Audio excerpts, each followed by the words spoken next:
wages for American workers, and the typical American household can expect an extra $4,000 in their pockets every year.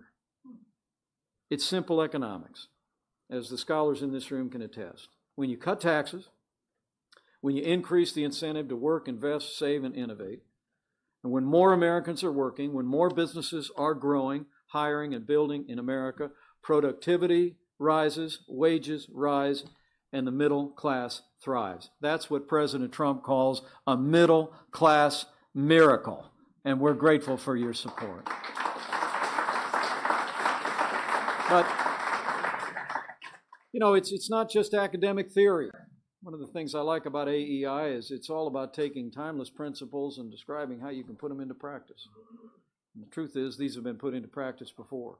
Everything I just described to you about lowering taxes on individuals and businesses and the impact that that has on creating a growing American economy has already been proven before. The old book says there's nothing new under the sun. You know, what will be has been before. Well, this specifically was before. John F. Kennedy proved these ideas worked. Ronald Reagan proved these ideas worked. And with your support, President Donald Trump's going to prove they work again. In fact, we believe our tax cut plan has the potential to generate sustained economic growth of more than 3% and spark that middle class miracle. I mean, think about what that might mean. With just 3% growth over the next 10 years, we'll create more than 12 million new jobs and nearly $10 trillion in economic activity. More importantly, the average income for American families will rise by nearly $7,000 over that period of time. As the President said last week, this is a once-in-a-generation opportunity to revitalize our economy, revive our industry, and renew the American dream. And truly it is. But we need all your help to get it done. And I want to thank all of you, first and foremost, the scholars and the staff at AEI, for what you've done to educate the American people about the need for tax cuts already. The truth is, many of the best ideas at the heart of the President's tax cut plan can be traced back to this very institution. The research advanced by your scholars has been extraordinary. You could give these scholars a big round of applause because they sure do deserve it. The American people are going to benefit from their work. But I'm here today on behalf of the President and our entire administration to say whatever you've done before, do more. We need you to keep spreading the word. We need you to keep releasing groundbreaking research. Continue to make the case that tax cuts are the key to a more prosperous future for every American, a boundless American future. AEI is renowned and respected for your commitment to follow the facts wherever they lead. That's exactly why I'm asking for your support of this tax cut plan, your renewed energies. We do expect the House of Representatives this week to vote on the budget that was passed by the Senate just last week. That will clear the way for the kind of procedural votes that will allow us to move immediately into the topic of tax cuts and tax reform.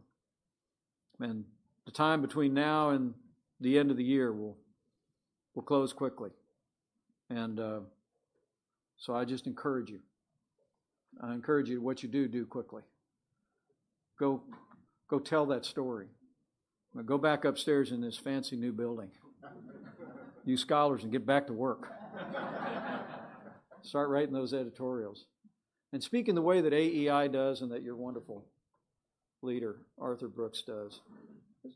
Speak in the plain language of people like me. Speak in the plain language. We're not, well, the President's always very quick. I see Steve Moore back there. The President's always quick to say, he doesn't like talking about tax reform. He likes talking about tax cuts because he wants the American people to know we are cutting taxes for every American. And when we cut taxes on businesses, it's going to benefit working Americans. So I encourage you to go make that case. And also, as I close, let me just encourage all of you to just understand the key role that you can play in laying a foundation in the public debate for making this moment possible. I truly believe that with your help, before the end of this year, we'll have on the President's desk the kind of tax cuts, tax relief, and tax reform that'll benefit every American and will open the door to a boundless American future. As I close, I would just tell you again, it's a great honor to be with all of you today. I've been to the World Forum before, but I don't ever remember being invited to keynote. And I'm humbled by that. I really am. In my new role, I've been traveling around the country a lot, and my wife and I are continually amazed and grateful for the opportunity to serve in this capacity. And we recognize this is a challenging time in the life of our nation, isn't it? And it seems you turn on the television and it seems like the American people are more divided than ever before in my lifetime. But I have to tell you, I have my doubts. Over the last month and a half, the President and I have traveled around the country to areas of this country that have been beset by hurricanes and wildfires and acts of unspeakable violence. President, First Lady, and Karen and I traveled down to Texas and visited this hurricane-ravaged communities. We traveled to Florida and Puerto Rico and the Virgin Islands. President, First Lady went to Las Vegas and then asked us to go to a prayer service a few days later, pray for healing of a community literally torn asunder by unimaginable evil. And then to see the worst ever wildfires unfurled in California. That's what you saw in the news. Well, what you get to see when you're in a position like mine is what sometimes doesn't come across in the news. When Karen and I arrived in Texas, there was a big top tent on a church parking lot in a community that was literally leveled by the hurricane. And we had walked through neighborhoods, and we ended the afternoon where a church ministry from Missouri had driven down a couple tractor trailers full of food and water to support the official efforts that were underway. So we were walking through the big top tent, and I could see there was a small number of people in blue shirts and a large number of people in red shirts. So I just asked somebody what the difference was with the shirts. And they said, well, the blue shirts are the people that are from Missouri or from out of town. And I said, where are the red shirts from? And they said, here. Now, I mean to tell you, there wasn't a home in that community that wasn't flooded. And many of the homes were either completely or partially destroyed by this hurricane. And yet there they were,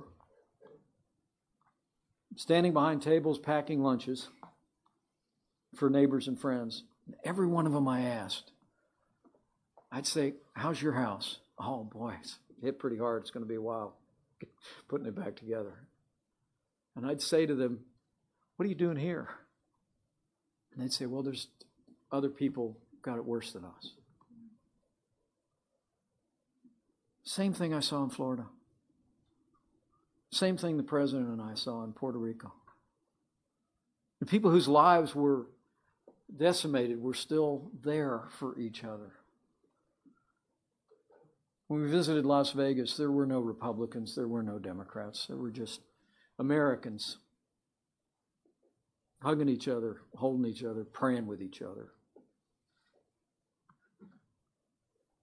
I would tell all of you, we have important work to do in the days ahead. Important work to open up opportunities of prosperity for the American people. Important work to have America standing once again as the leader of the free world and leading on behalf of freedom, defense of our freedom and our allies. But I want you to go forward with confidence and faith. Because I can tell you, there will always be more that unites us in these United States of America than will ever divide us. And so let's get to work. And let's have confidence in faith. Faith in the boundless capacity of the American people to revive this economy and create opportunities for their families, for their communities, for their state and their nation. Faith in the leaders who represent our country on Capitol Hill and the president who leads us from the Oval Office. Faith in the entrepreneurial genius of this country. And let's also have that other kind of faith, if you're of a mind. From time to time, to bow the head and bend the knee, it'd be a good time to do it. To pray for America. Pray for a strong and unified America. To pray for an America with boundless opportunities for every American, regardless of race or creed or color or division. And I know that if we'll all do that, if each one of us will leave here and do our part, we will make America prosperous again. We will make America safe again. And to borrow a phrase, we will make America great again. Thank you all very much, and God bless you. And God bless the American Enterprise Institute in the United States of America.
Ladies and gentlemen, please remain seated to allow the Vice President and his staff to depart.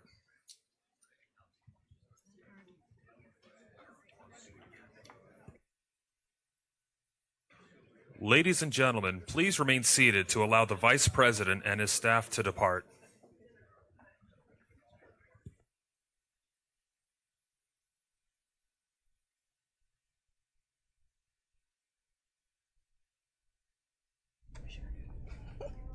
Pretty cool, guys, right? A look inside the American Enterprises Institute. The vice president there making the keynote remarks today. And I'm inside the digital newsroom with Rice, our social media girl. Guys, we got to keep it varied, not all politics. We got to talk a little pop culture and social media and whatever else is going on for the day. I think this is just sort of the final exit of the vice president. So if you're just joining us, that's what you were watching to sort of bring the show on today, our stream. We're going to have a variety of stuff. We're going to talk to some people in the newsroom today. Cool. This is a live look inside our digital newsroom. Sure. I'm trolling Twitter right now because why not? What is up today? So we're going to talk about some of the hot topics from this morning. We had some really interesting guests in the morning show. Yes. And some kind of cool celeb news is going on. Yeah, for sure. For Sex and the City fans, we're going to dish about that in a sec. So happy Tuesday, guys. We're back after Monday Night Football. The Redskins lost last night. We'll have some people dish about that if they come on over and join us. But I know we're going to get Tom Fitzgerald in here to talk a little more about President Trump's making sort of a, I guess, last-minute appearance on Capitol Hill, or it just kind of came up in the live events. So we'll kind of cover that when it happens. Let's talk about some of the hot topics today.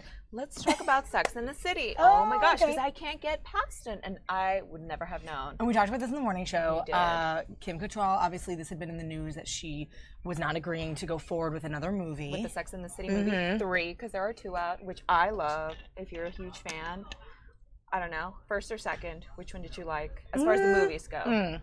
Because they're kind of like I think the first one. A little bit different-ish. Yeah.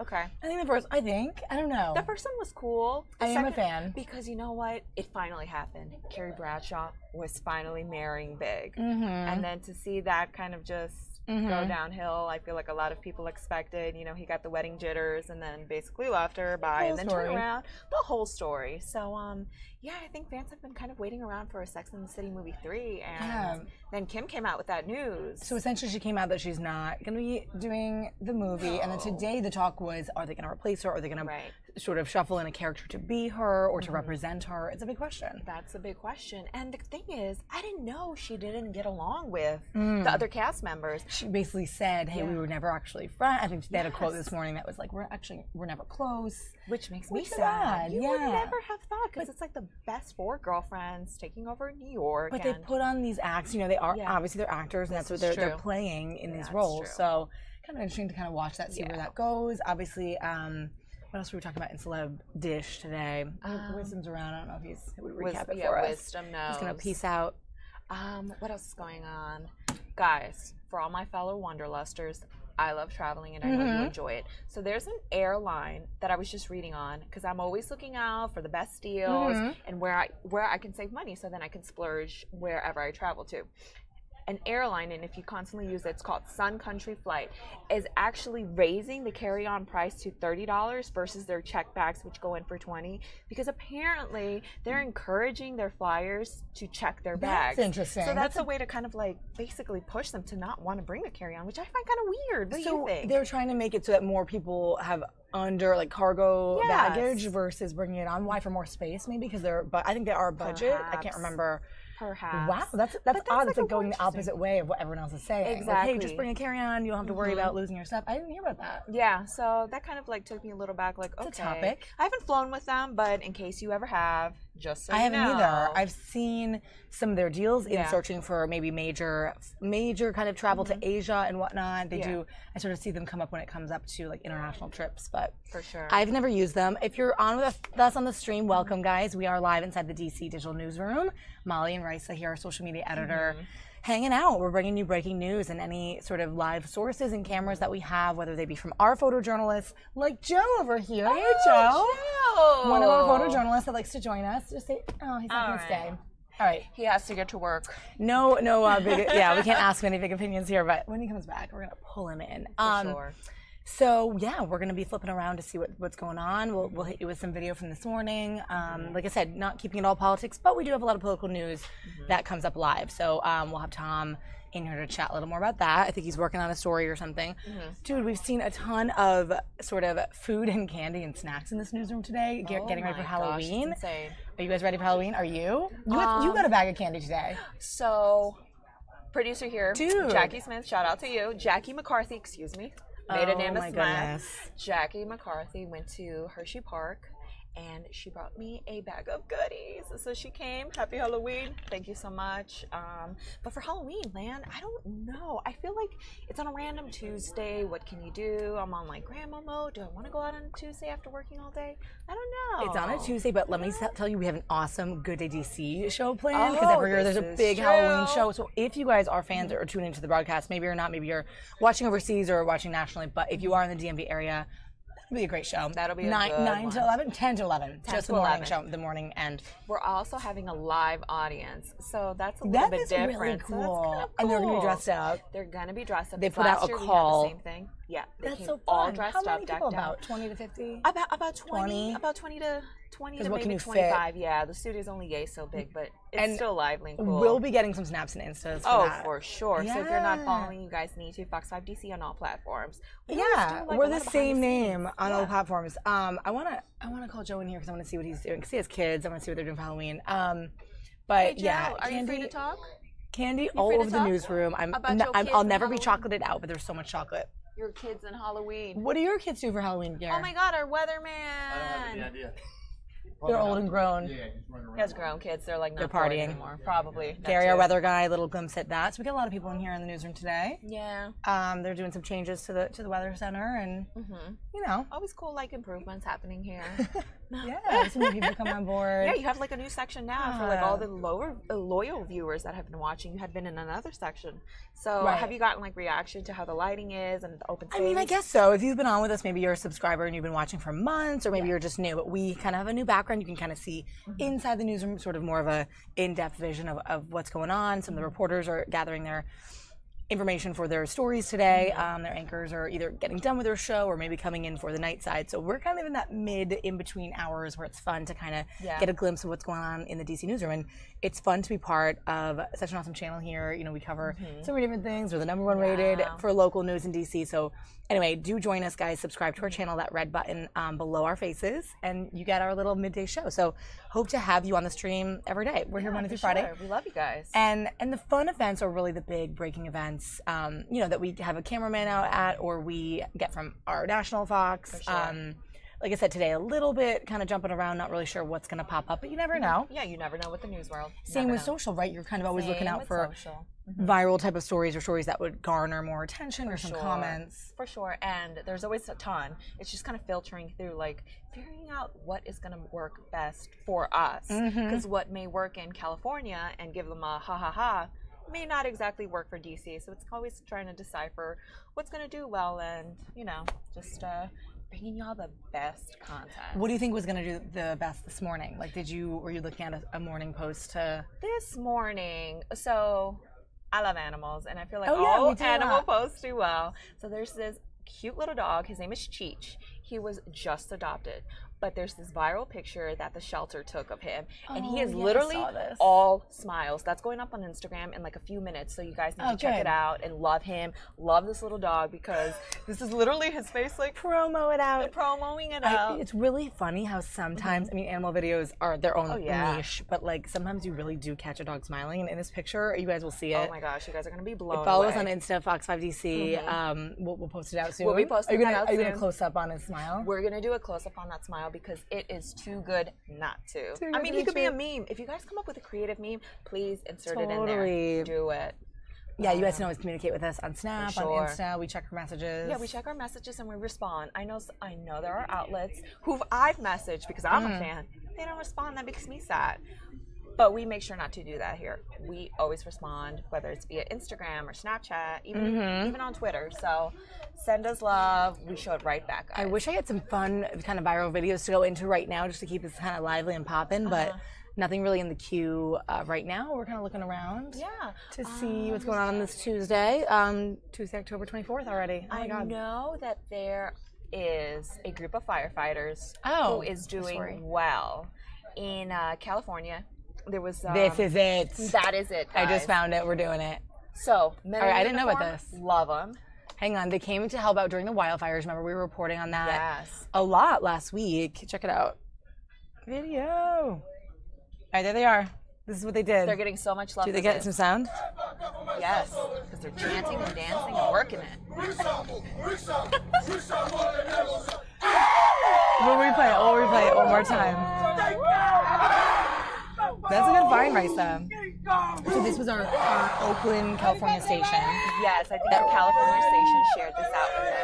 And, Oh, there's doing Samoan well. firefighters. Yes. All right, we're gonna replay. Replay one more time.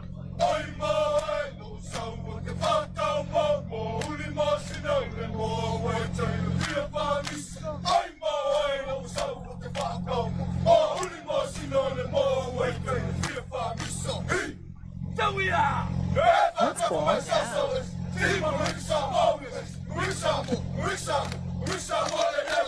Bravo. So good. Bravo. First off, thank you so much. You know, I mean, like, the dangers that they face when I they're putting know. out these fires. Of Incredible course. Oh, heroes. Mike, come on in. Hey, Mike.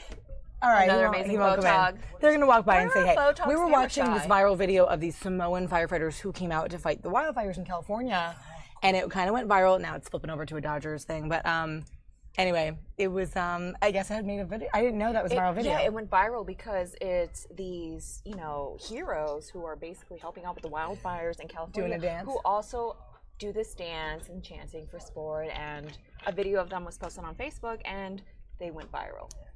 I'm trying to get more faces involved. This is Mike, one of our photojournalists. You doing anything special today? Well, What you working on? House, but I'm not. Oh, you won't shoot it because you won't be in the pool. Well, yeah, I'm not sure what she's doing at the White House. Okay. So Mike sometimes goes to the White House with our one of our political reporters, Ronica, who we've had on the show, and it kind of varies every day. So. How is that for a photog going into the White House? Are there like special credentials?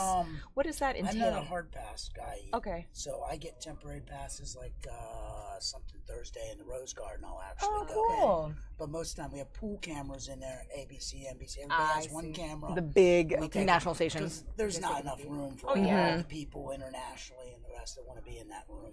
Okay, ridiculous question. Are there still roses because the weather has been nice, or are they switching off flowers? I think Veronica tweeted out mums.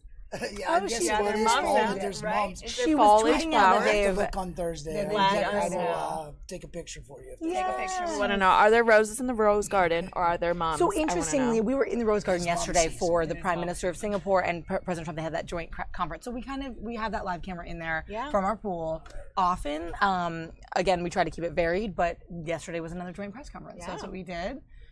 You weren't there you were doing something else. Joe, I think, was sort of sitting in the truck. Well, today Trump's going up to Capitol Hill to have lunch with the Republicans on tax cuts, and I'm not sure what the press conference is about today. And so we'll have Tom Fitzgerald kind of sit with us to talk more about that. I'm getting all my gear in the car, which is right here, Mike, up top, gimme your Jeep, your black Jeep, do it. Oh no, it's not in that car. Oh, his Jeep is in the shop. Never mind. Yeah, we're gonna tear it up. Yeah, so anyway, that was Mike. It's kind of nice to see just some different faces in our newsroom. And guys, if you're watching, let us know where you're watching from and sort of what brings you to our channel, because we're always happy to see some new faces, some old faces. If you've been on with us for a while. We've been streaming for quite a while now, relatively, a few months, a good amount of months. Like I said, we had that other background. We were sort of in this sort of more confined room. Now we're kind of out here for just a more wide look at what we do in the newsroom. Yeah. So it's fun. I think it's fun too. I like this little you got some setup. good stories. I mean, you got like a lot of I do too. The scene I feel like I can grab people as long as they will come over to me and kind of chat with me what they're doing. Right. Sometimes they get a little camera shy, maybe. Yeah. It's okay. But it's good to have right side in here to give us the social pop at the beginning of the day. Yeah, for sure. I'm happy to do it. So you're working on the dog. You guys want to know about, please comment below. I mean, we could totally like do some research and scour the internet for you guys. I mean, like, I don't know. I personally love dogs, so I will never say no to a dog post. There's always animal lovers. There's always animal lovers. We do have a reporter, Anjali, who loves animals. She's always pitching animal stories, and she does such a good job with them. She does. So she's always on a story that involves, or often. For sure. And speaking of that, we had some puppies on the morning show this morning. Oh my gosh, the puppies. So if you guys are local, there's a Barky Ween happening at the yards, right, the yards, right in the water, down in the Navy Yard area. So basically it's just dogs dressed up with their adorable little Halloween costumes going trick-or-treating. Get it? Trick or treats. Wait. Oh, dog treats. Okay. Dog treats. Got it. So there'll be a lot of that happening this weekend, Saturday. I think it was from 1 to 6. But check our Instagram stories for more details on that. Yeah, there's a lot of information on there. So. And then we had a cool Kids for a Cause, Kiehl's Beauty and Kiehl's Cream, and that company was on with some varied actors and whatnot promoting their cause for breast cancer, right? Yeah, and I think it's if you post a picture on Instagram with the hashtag Kiss for a Cause. Kiss for a Cause. And tag Kiehl's, the company, which is cool. They'll donate $1. Yeah, the president of Kiehl's was in the studio today. Yeah, which is awesome. You don't often see that. Really cool company. Yeah. Super laid back and chill. It makes you want to buy more Kiehl products. When you get to see the faces that are behind the brand that you're a fan of, and you see that, you appreciate it even more because you're like, you know what? This company is working towards something greater and bigger also. So that's awesome. But yeah, it's been an interesting Tuesday. Yeah, if you are just joining us, I see some people popping on the stream. Welcome to our Fox 5 live stream here in the Fox 5 DC newsroom. So you got a live look at what's going on. It's kind of bustling today. I hear some voices. I hear some construction over the Weather Center. So I'm not super quiet over here. It's already just hit noon, which is awesome.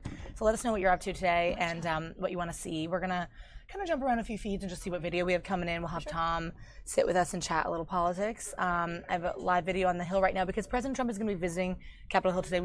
We're reading about that and hearing about that. And that's coming up soon. So there are cameras there, I think, all afternoon. So we'll kind of be jumping in and out of that. You'll have all that. Yeah, I'll have that as footage, and it's different every day. You know, you just never know. You just never know with the news. And same with social. That's what we do. Social. It's always fluctuating, which is great. I like trolling Twitter, guys. I don't know about you, but that is my go-to for seeing like the latest content pop up, just because I feel like the algorithm for Instagram and Facebook is set up a little bit differently. But with Twitter, it's like, okay, this is the most current, which I like. I'm not a fan of Instagram's new algorithm where it shows you like, say a picture from like 16 hours ago, and then under that it's like a picture from 2 hours ago. And it's because of what you follow, right? It's and what that's you why. follow. But I'd like it to be in order, because sometimes I'm like, okay, I want to see what's more recent. That's just me, my personal take. But everyone's different. But Twitter's my go-to. I troll them. I troll them a lot. We do read a lot of that. We use do. our tweet decks. We use everything. That's how we stay on top of stuff, I feel, too, with Twitter. All right, guys. Yeah. So we are gonna, I think, let's go to that live Capitol Hill camera, just keep you guys in the loop. Cool. But again, we're gonna try to mix it up. Not all politics, not all sports and pop culture. But a live look inside DC's digital newsroom. So join us, guys. We're here Monday through Friday if you are on with us just for this moment. Usually we go up at 11:30 and kind of go through the early afternoon to kind of bring you the latest. All depends on breaking news, barring anything crazy. We could go on into the afternoon. Anything that's breaking, never know what's going to happen, whether it's here, nationally, or internationally. So with that, you're going to go back to your social desk? Go back to my social desk. So much going on. And, yeah, we'll try to keep it. We'll try to keep it mixed up. And we'll see you soon back in the newsroom on camera. All right. Thanks, Raisa. Bye, guys. Go to Capitol Hill, guys. Back to the statement that I made originally. And if you'd like more information on that, I'll be glad to sit down with you. Has anyone from the White House been in contact with you about this investigation, or is this something that's being driven and led by? No, this is being driven. I have not talked to anyone at the White House about this. I don't know if Peter or Ron have. But this is basically based off of our conversations with informants over the last several months. Do you feel this is separate from the Russia investigation that's going on? Well, the current Russia investigation is about the election. This is more about uranium and whether or not government actually functioned properly or not. So, currently you have people out there saying they didn't know, which that raises a whole set of questions, because if CFIUS didn't know, but you have Secretary Geithner sending a letter saying that he knew, acknowledging Mr. King's letter, I think it raises a whole lot of questions. Look, it's possible maybe there was no FBI or DOJ investigation going on. That's possible. We're not going to jump to any conclusions, but we're going to try to get the facts. Do you feel you can step aside from one Russia probe, but this is a separate probe? You don't have to step aside. Well, first of all, if you'd like I said, I'll be glad to sit down with you. I would refer you back to the statement that I originally sent out as my relationship with the Russia investigation. Like I said, I can give you the facts, and you guys can write what you write, but sometimes if you write opinion, that's not based on fact. That's not what I said at the time, and I would prefer if you guys stopped referring to that, but I can't control what you guys write, nor am I going to try. One more question. Yes, sir.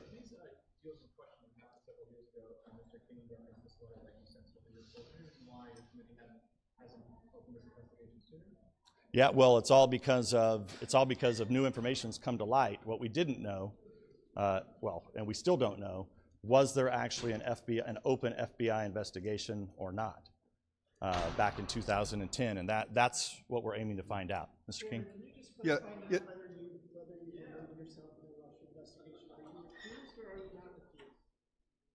Let me just say on this is totally separate from the election issue. This has nothing to do with the 2016 election. This goes back to dealings that went on in 2010, 2011, and 2012, going back to that time, has nothing to do with the Russian election. The purpose of my letter at the time was based on policy grounds. We had no idea or knowledge of any investigation going on. We were questioning the policy of why 20% of the U.S.'s uranium supplies be given to the Russians, a Russian-owned company. So we were not even considering any type of criminal activity, any type of investigatory matter going on. This was strictly the policy issue, and Geithner got back to us saying that it was being looked into by CFIUS, of which he sits on the board. So this is really separate in the extent that we had policy questions at the time. It didn't seem to make sense to us. And now, in view of recent events, I think it's important to go ahead with this investigation. One more question. Have you recused yourself from the Russian investigation? You look like a guy that knows how to read, so I'd go back and read the statement that I said at the time. One more question. Yes, sir, back there. You said you haven't talked to the White House. Have you committed that you will Well, I mean, I don't know. I mean, we're going to have to talk to the executive branch at some point in order to get information from DOJ and FBI. So.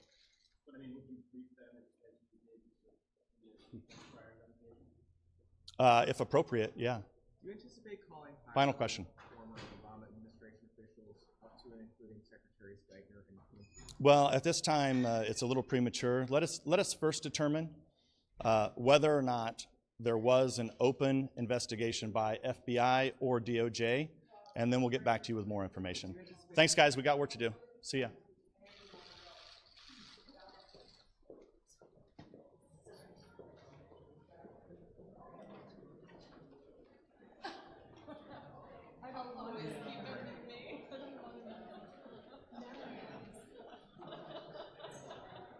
Now it'll just curse me at the next presser.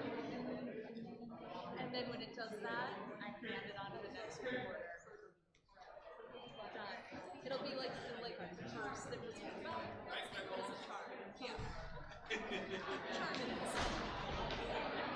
I'm Catherine Gibson. Nice to meet you. So my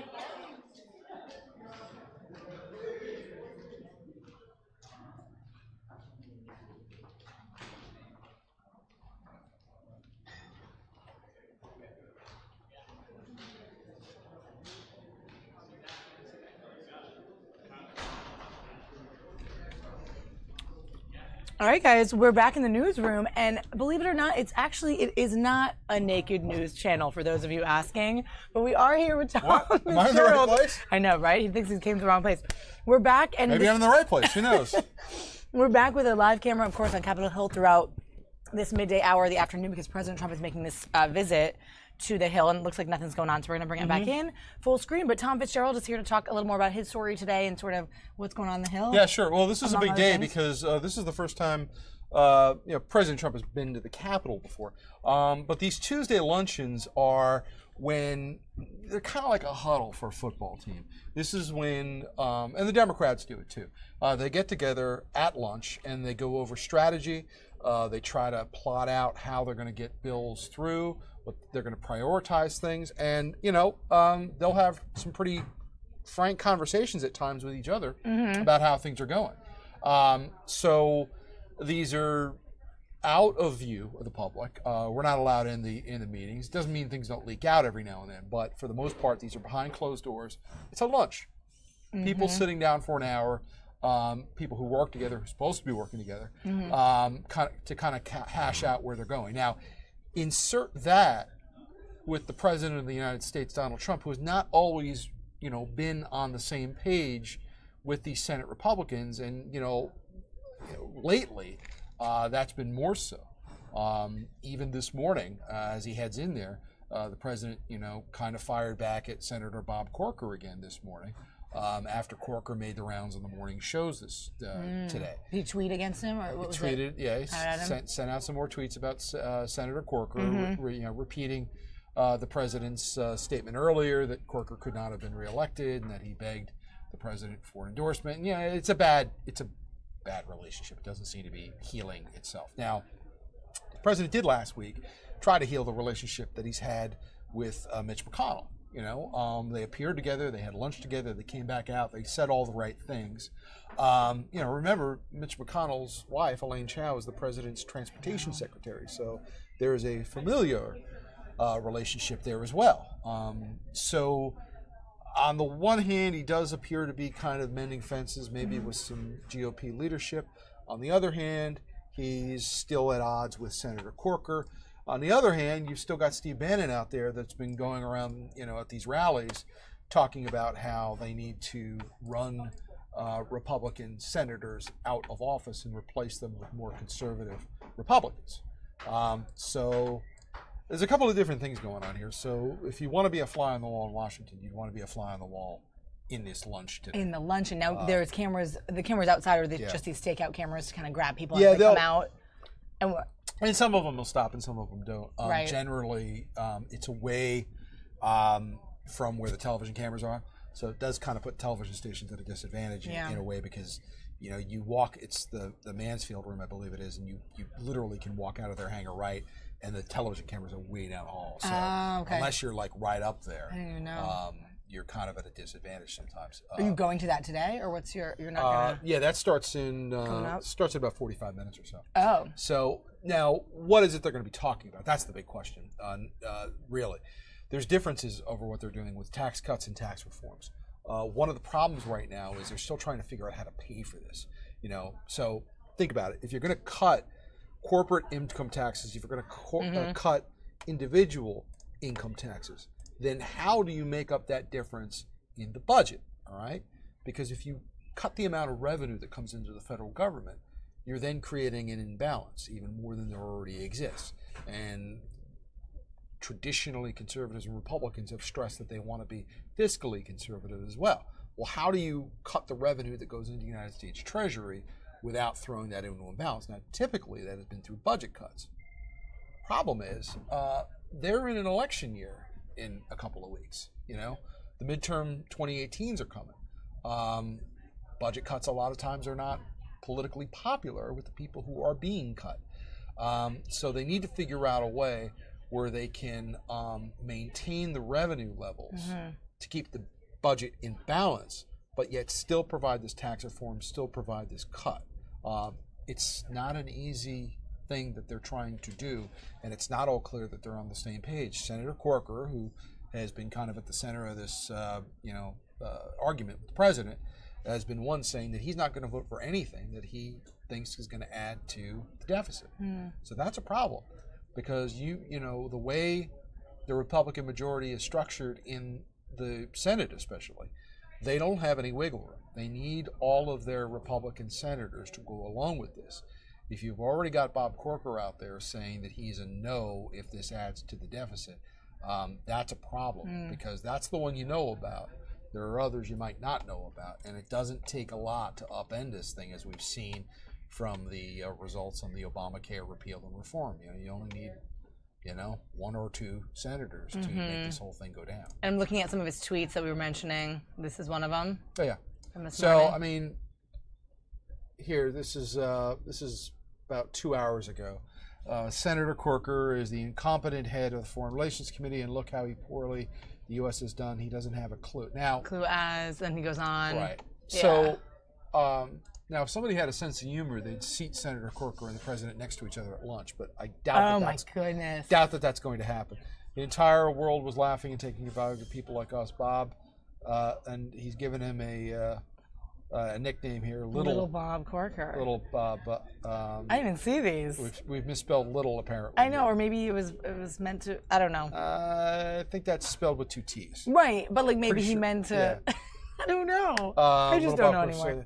Now we move forward. So, I don't know that this helps. If you're trying to mend fences with the Republican caucus of the United States Senate team. But we'll see.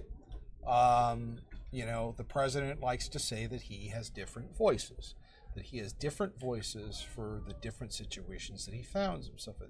One of those voices we saw yesterday in action was the Medal of Honor ceremony. Yeah. The president was, in a situation, and he, pretty much stuck to the script there yesterday. Right. And that ceremony went on seemingly without any hitch. But when the president says that he feels like he's under attack, he goes on attack. He had kind of said earlier in the week that he's just about had it with Senator John McCain, and he was going to be not so nice if he goes after Senator McCain. Senator McCain was asked about this on The View, by the way. Right, he was on The View with Megan, who just joined The View. He laughed for 15 seconds. Yeah, I actually didn't see that clip yet. I've been meaning to watch it. I think the message there was that John McCain didn't seem that fazed by it. Yeah. Well, he said he'd been through tougher things in the past, and when you're dealing with a man who's dealing with neuroblastoma right now, and had spent years in a North Vietnamese prison, suffice to say he probably has faced a lot in his life. I was going to say, so this is Wilbur Ross. Here's up in the White House this morning. This is right. This is the tape playback from earlier. This is your Commerce Secretary. Does he have a few words to say? I didn't even. And this is earlier. You're saying this is earlier playback in the Oval Office this morning. Yeah, from I earlier. like how we're framed in the photo right there. Oh yeah, we're just in it. I can take us out. It's almost like we're like part of the Oval Office widescreen television right there. Yeah, we're in the picture frame, if you will. So Wilbur Ross was a very successful private businessman. He is now the Secretary of Commerce. It's an important job in any administration. It's going to be an especially important job moving forward because, as we were talking about with tax cuts, you need a robust commerce sector to make sure these, the tax revenues are generated in such a way that it maintains balance in the budget. Right. So want to listen to this a little bit? Yeah, we can. Again, this is the president in Minority Development Enterprise Week. So this is a playback from earlier this morning. 5,000 people at the Cobo Arena. The resurgence of Motor City is a perfect example of the resiliency that has shaped America for generations. I'm proud to stand with President Trump as he leads the ongoing economic revitalization in Detroit and across the nation. We want our companies to hire and grow in America, to raise wages for American workers, and to help rebuild our cities and towns. That way we can all succeed together. Together we will create an environment where more minority-owned businesses grow and thrive. Nationwide, there were 996,246 minority-owned firms with paid employees last year, up 4.9% from the prior year. And these minority-owned businesses produced $1.1 trillion of annual revenue. They employ 8 million people, but only 22% of them have 10 or more employees. So there's plenty of room to grow. But we know that minority entrepreneurs are up to the task. And so we're honored to be joined today by 9 of the winners of the National Minority Enterprise Development Week Award.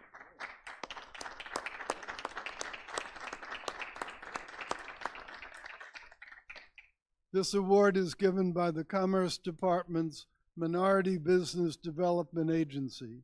The MED Week Award winners embodied the entrepreneurial spirit that made this country great, and we intend to clear the way for them to innovate and expand even more. By eliminating needless regulations, promoting fair and reciprocal trade, lowering taxes, and increasing the flow of capital, President Trump is restoring the American dream. President Trump's tax plan will make our system simple and fair and help American businesses become even more competitive. Accomplishing these objectives will lead to increased economic growth and, most importantly, better jobs for the American worker. We in government can only put in play the right conditions for your success. Entrepreneurs like these must carry the ball across the goal line. With their help, we will continue to restore the American economy, and we look forward to partnering with you in those efforts. It is now my great honor to introduce the President of the United States, Donald J. Trump. Thank you, Wilbur. Well, thank you very much. And Wilbur mentioned a couple of words, reciprocal trade. And that's what we're doing, Wilbur. We are working on many trade deals that have treated our country very unfairly for many years, and nobody even understood it. They didn't know what was going on. And those days are over. So we're renegotiating certain trade deals, and we've started the process for others. It's actually a long process, as you probably know. You have statutory requirements and lots of other things, but the bottom line is step by step, and we're getting it done, and we're way ahead of schedule, I would say. Yes, we are, Mr. We've started with NAFTA. We'll see how that turns out. It may not turn out, and if it doesn't turn out, we'll have to do a new NAFTA or a new deal, but we'll see how it turns out. Thank you. I'm honored and thrilled to be with you this morning. The White House and the Oval Office is a very special place. I assume every one of you have been in the Oval Office many times, right? Well, it's an honor to have you now, I can tell you that. I want to congratulate every one of the businessmen and women in this room and all that you have achieved. Incredible stories. Each of you has just a remarkable past and I think an even more remarkable future. I feel that. Does everybody feel that, by the way? I think so, especially with Trump as your president. Each of you represent a critical American industry from construction to technology to manufacturing. But you all share in a common will and drive to succeed, and I salute you for that. You need that drive to be successful. Minority-owned businesses employ 8 million people and generate more than $1 trillion in annual economic output. The work you do and the products and services you bring into this world generate new prosperity across America. For that, we are in your debt. You inspire our children to develop their talents and to always chase their dreams. You carry on our nation's proud legacy of innovation, and you breathe new life into the American spirit. A recent Department of Labor report showed the fewest jobless claims since 1973. Think of that, 1973. We just had a report. We have the fewest jobless claims. My administration, I don't think the press, I tell that because the only way I'll get the word out there is if I say it, because they'll never say it. My administration is deeply committed to empowering minority business owners. We're working to lift government barriers so that you can thrive, prosper, and grow. And speaking of growing, our stock market just hit another record high. It's the highest it's ever been in history by far. We've created about $5.4 trillion only in stock market value.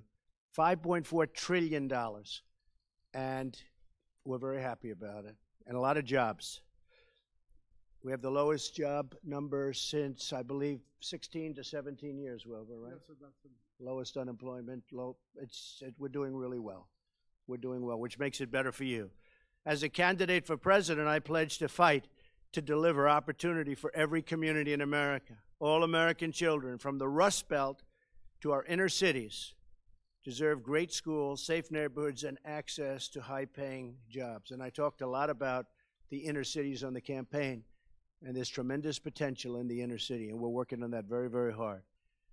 Critical to creating this future is reforming our tax code to produce new investment and development in our country. We must bring back our jobs and rebuild America's cities and towns, which is what we're doing. It's time to take care of our country and fight for our families. At the center of our America First agenda is our commitment to ensure every child in America has a future of security and a future of hope. We are one of the highest taxed nations in the world, anywhere in the world, one of the highest taxed, costing us millions of jobs and trillions of dollars. Our tax cuts will restore America's competitive edge and lower the crushing tax burden on the American people. It's also going to bring back, if we get this passed, which I really believe we will, I think we have to as a country, it's going to bring back, I would say, $4 trillion back into this country, which right now cannot come back.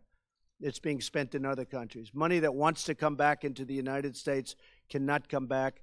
But under our plan, that money will flow back in. It'll be very quick, and it'll be very easy, and it's a lot of money. Nobody even knows the amount. It was $2.5 trillion a few years ago, so I would say now it's got to be close to $4 trillion or maybe above that number. We'll find out soon because it's going to come back very, very rapidly. Under our plan, more than 30 million Americans who own small businesses will get a 40% cut to their top marginal tax rate. This will be the lowest rate in more than 80 years. So this will be the lowest rate you have in more than 80 years. That's 1931 is the last time there was a rate this low. We're going to massively reduce the corporate tax so that companies stay in America, move to America, and hire right here in America. In other words, they stay in America and they don't fire their workers. That's what we're about. Our plan can be summarized in 3 simple words: jobs, jobs, jobs. The award-winning business leaders here today represent the best of America and our determination to succeed and to grow. Together, we're going to ensure that more American citizens can unlock their potential of which they have tremendous potential, provide for their families, and live out the American dream. Again, congratulations to all of the awardees. It's a tremendous achievement, a really tremendous achievement. I have great respect for you. And thank you, God bless you, and God bless America. Thank you very much. Mr. President, do you have any concerns? Thank you very much, everybody. Thanks, everyone. Thank you. Yes, thank you. Thanks, everyone. Thanks,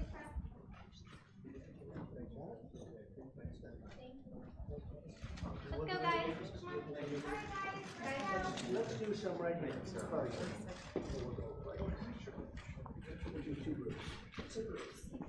Come on. Thank you, guys.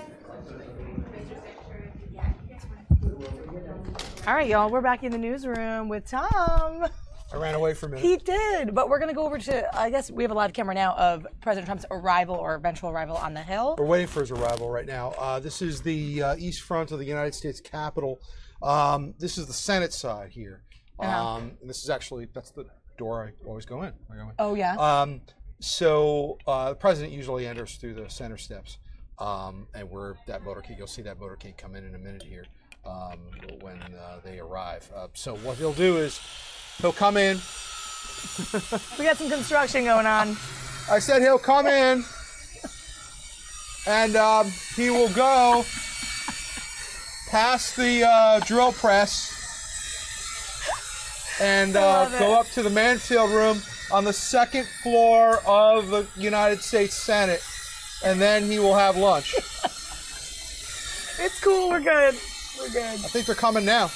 Oh, nice. Maybe.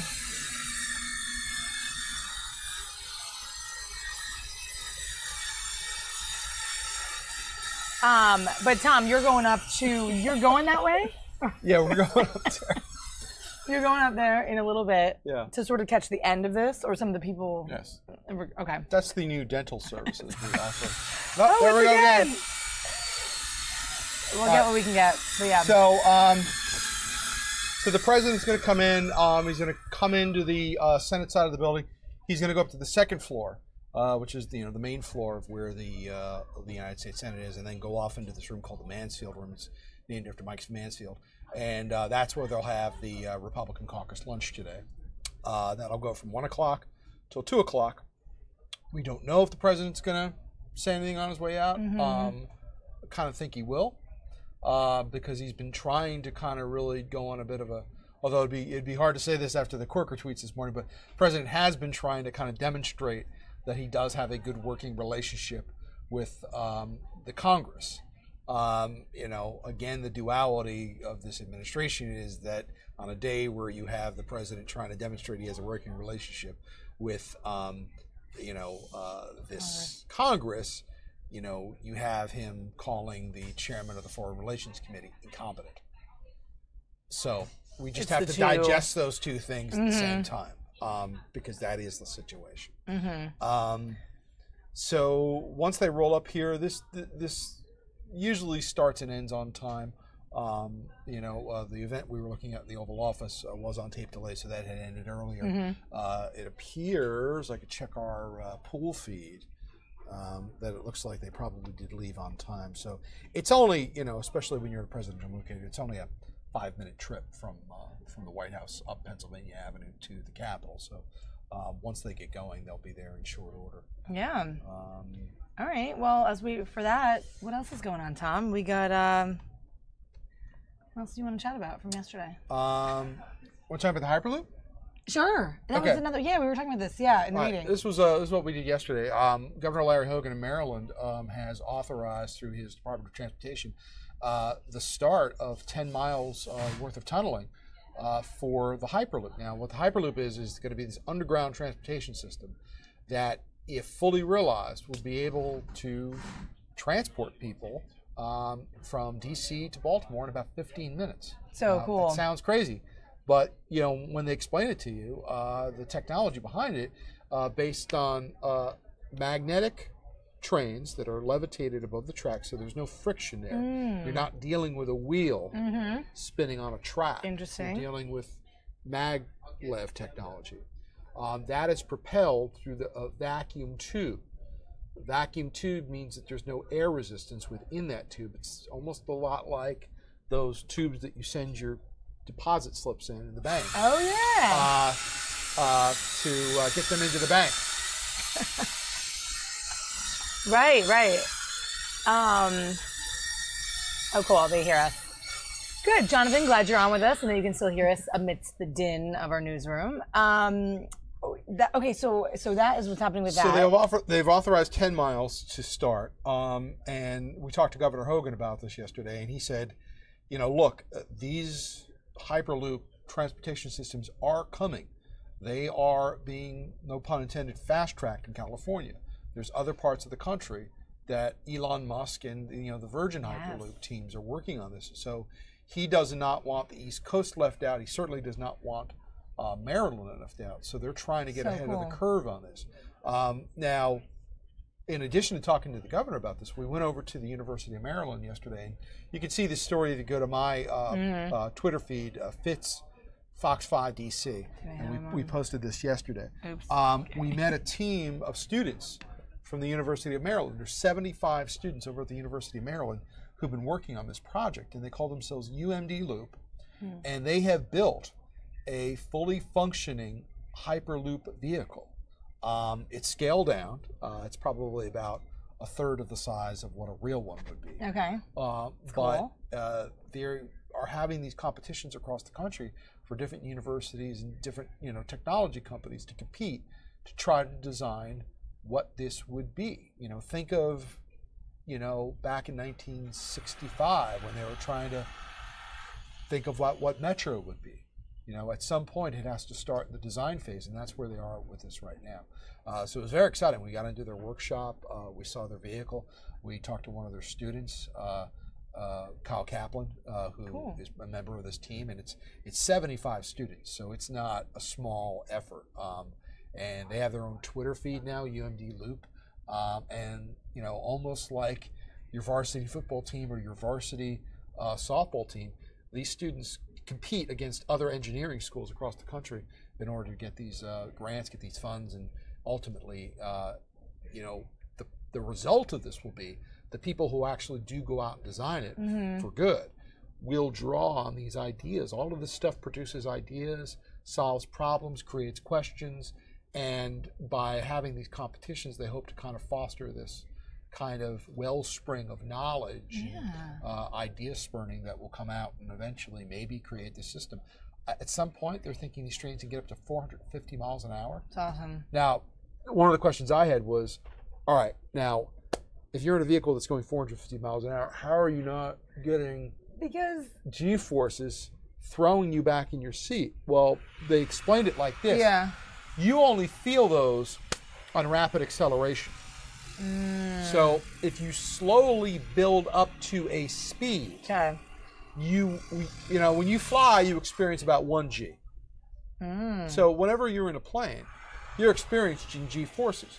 You're just not pinned back into your seat because you have slowly accelerated to that point. And that's how it has been explained that the Hyperloop is going to work. That's neat. You theoretically could go 450 miles an hour. However, you would not, be Chuck Yeager in the right stuff being thrown back into your chair because of the fact that, they would slowly accelerate the speed. That's really cool. Does that one have any relation to the one that might be coming from DC to New York?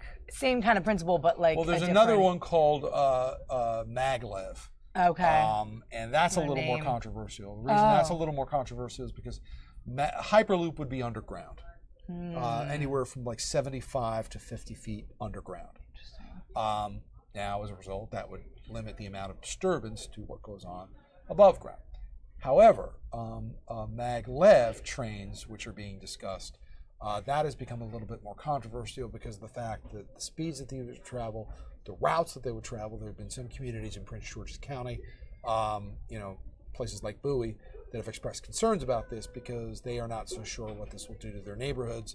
They view it as disruption. Some members of Democratic members of the legislature in Maryland have expressed opposition to this, and they've threatened to pull funding for this. However, we should state that the maglev project and the hyperloop project are two separate. Okay. Yeah. Some of the same technology, some of the same ideas, but they're two separate projects. Really cool. You got to talk to students and these engineering math. Yeah, it's cool stuff. I mean, right? you know, these students. You know, the one student we talked to yesterday, Kyle Kaplan, he's a senior. Yeah. You know, students like him are going to be the ones that are designing our next generation of transportation. Yeah, so, isn't that cool? You know, rail transportation for the most part, you know, we're still pretty much doing what we did, you know, 160 years ago with trains. There does need to be a leap here. You know, our air transportation is different. Our vehicle transportation is different. We are now on the cutting edge of what we are going to come to know as the norm, but we're not there yet. So things like Hyperloop really do give you a good idea of where we want to be heading, not where we've been. That's super cool. Yeah, it's neat stuff. Always some cool stuff. Yeah. He's always out in the field. I got to grab him today. Happy to have him. Yeah. Well, we got to go, though. Okay. All He's right. running out. So anyway, guys, thanks for joining us and staying with us. Beautiful shot of the Capitol right there. That's where you're going. That's the east front of the United States Capitol. You see those little, the area underneath the steps. There's that little curve right there. Yeah, there's the arch? Yeah. So that's actually a tunnel. So when the president arrives, he will, the motorcade will drive through that, and the president will exit the vehicle underneath those stairs. So yes, I actually remember many months ago when McCain was coming back to the Senate. That's where we had our camera. We were out there for a while, kind of waiting for his arrival, and I remember that look. We kind of had a view inside that tunnel. Well, there's a practical reason for it as well too. It's because the elevators are right there. So, there you go. So when you go through that door, you go in, and there's a bank of elevators on both sides of you. So he's going to be going up to the second floor, which is right around where you see the doors there. Okay, that is kind of at the opposite end of the hall of where the meeting will be. So the meeting will be kind of on that opposite side of the building. All right, cool. So you're going to get your way on there, and all right, we'll say bye to Fitz for now. Good talking to you. Yeah, you too. Thanks for joining us. All right, guys, we're going to leave you here on this arrival stream. I'm going to take a quick break. Okay. All right.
My clothes It's off. Let's go. Ratchet. Hey guys, we're back. So thanks for waiting on with us. We're gonna be back with more politics, but first we got T hanging out.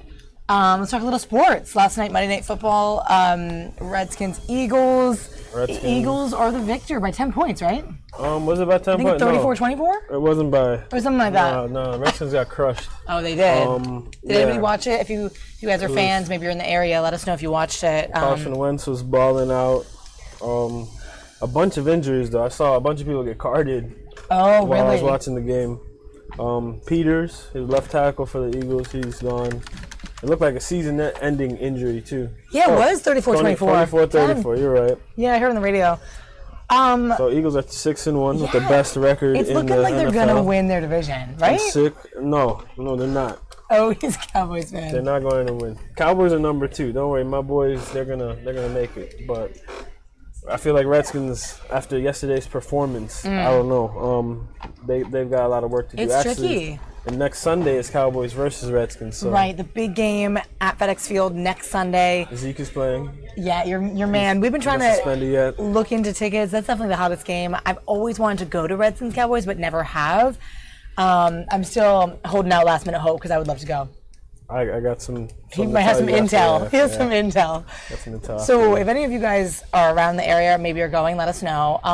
That's next Sunday, but so they play in less than a week because obviously Monday night on to Sunday. But they're not looking amazing this year. It's hard for Washington sports. Yeah, Washington sports, but Capitals hockey just started. Yeah. Wizards started. Wizards just started. Yeah, Wizards are balling too. Their DC NBA team looks good. So I'm not really worried about the NFL. Yeah. They'll be okay. Especially with all the controversy going on in the NFL.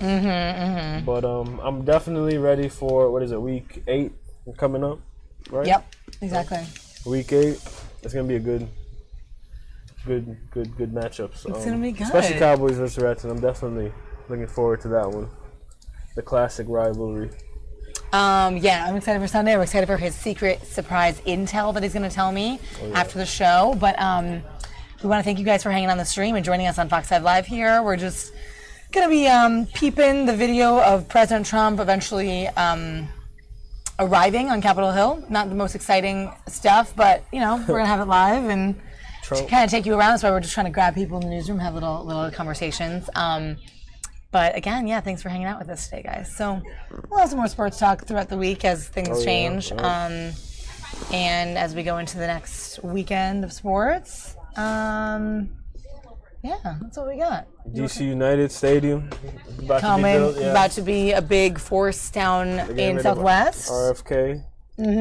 So, lots of sports. Exciting. Lots of sports talk.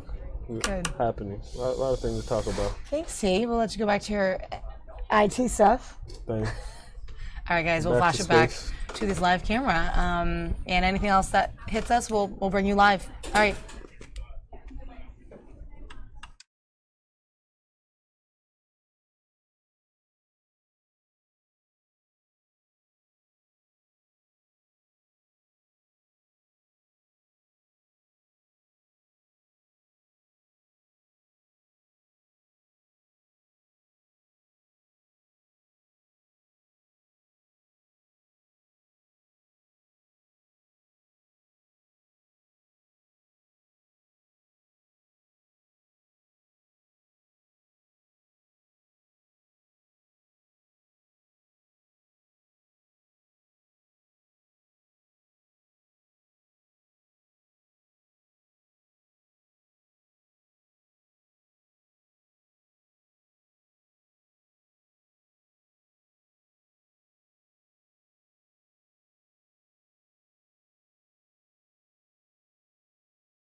As many public health individuals concerned about what potentially could lie ahead for the people of Puerto Rico.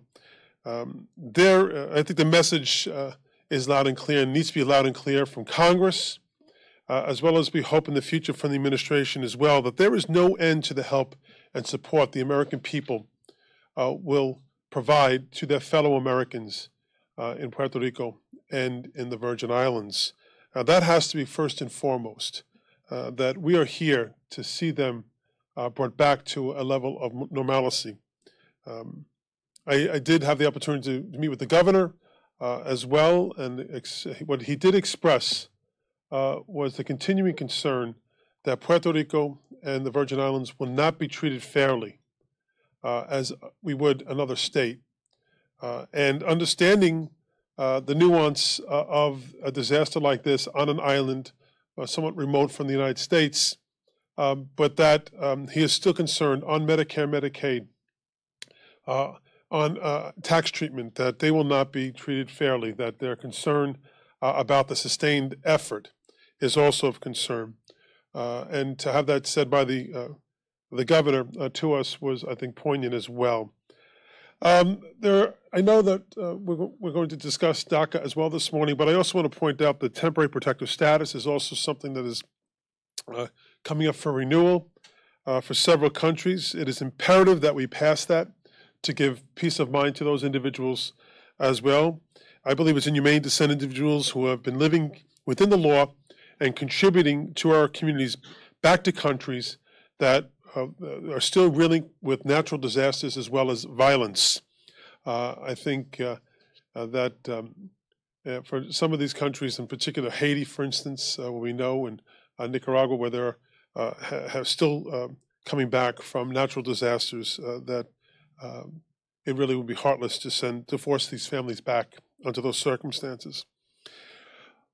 We know that the movement ahead that the Republicans are doing in the Senate right now in terms of their budget resolution will be devastating to the American people. It would cut funding to Medicare, to Medicaid.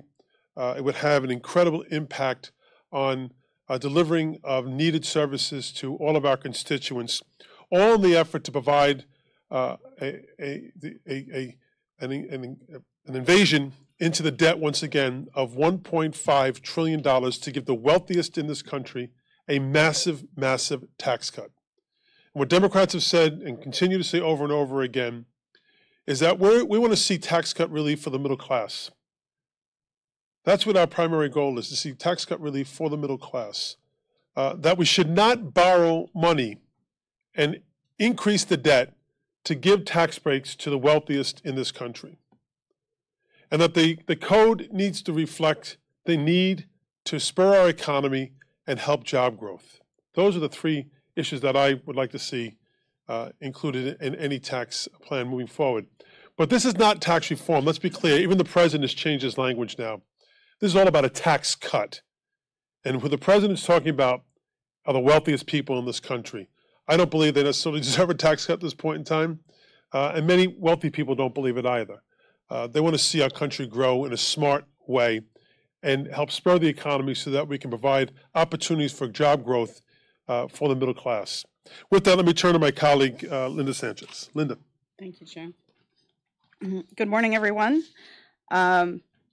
Republicans are continuing their effort to give tax cuts to the least deserving and the least needy of them, the upper bracket of millionaires and billionaires and corporations. I wouldn't even call this tax cuts, Joe. I would call this a tax fiasco. The budget that we're voting on this week is just an attempt to grease the skids as Republicans try to push this $1.5 trillion unpaid tax cut through Congress. And I don't see, quite frankly, how the Republican tax fiasco is going to help the families that I represent in Southeast Los Angeles County or others like them throughout the country. Republicans insist on the flawed belief that somehow tax cuts are going to pay for themselves. Well, they don't. What ends up happening when we have these massive unpaid for tax cuts is that it drives up the debt, And then suddenly Republicans who become budget hawks and concerned about the deficit end up calling for cuts on the services that working families and middle-class Americans rely on, like Social Security and Medicare. A meaningful and lasting update to our tax code should accomplish a few things. Number one, it should create a simpler and fairer tax code for Americans and small businesses. Number two, it should level the playing field so that American businesses can compete globally. And number three, it should prioritize fairness for all families across the income brackets. From the scant details that they've released on their plan, I don't think that the Republicans are going to achieve any of those goals, quite frankly. Yesterday, I, along with Representative Thompson and Representative Chu, who are members of the Ways and Means Committee from California, sent a letter to Chairman Brady and Senator Hatch on the importance of preserving the state and local tax deduction, otherwise known as SALT. The average value of the SALT deduction in California, just by way of example, for a California household is $18,438. That's a substantial amount of money. And getting rid of SALT will impact homeowners in California and many other states as well, and negatively impact our economy. This is the problem with rushing through a tax cut. We don't have time to debate the long-term consequences of these very poorly thought out policies. And we certainly haven't had the time to study in depth the impact on middle-class Americans, the group of people who Republicans are claiming to want to help the most. But a tax cut in the best of times is a tax plan in the best of times is a very heavy lift. In this environment, we have seen no bipartisan outreach to try to work with Democrats on something that is balanced and something that is fair.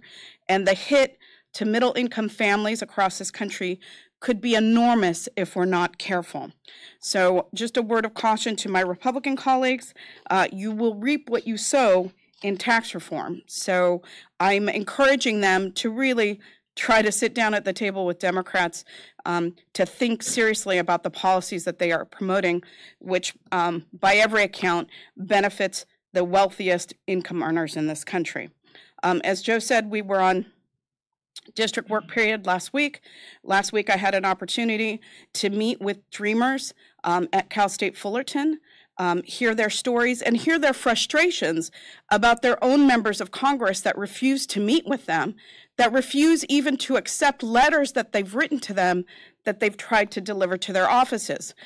Congressman Ed Royce and Congresswoman Mimi Walters in particular have refused to meet with these groups of students, some of whom are constituents. They've refused to even open their office doors to them. In one instance, security was called to tell these people that they have no right to enter a building where there is a congressional office that is paid for by taxpayer money. If representatives refuse to meet with the very constituents that they represent, they are not doing their jobs adequately. And I think that that is a despicable attack on democracy. It's a cowardly act to try to run from an issue on which these colleagues know that they are in the wrong. So I encourage folks to continue to try to find creative ways to get their message across to their members of Congress because our salaries are paid for by taxpayer money.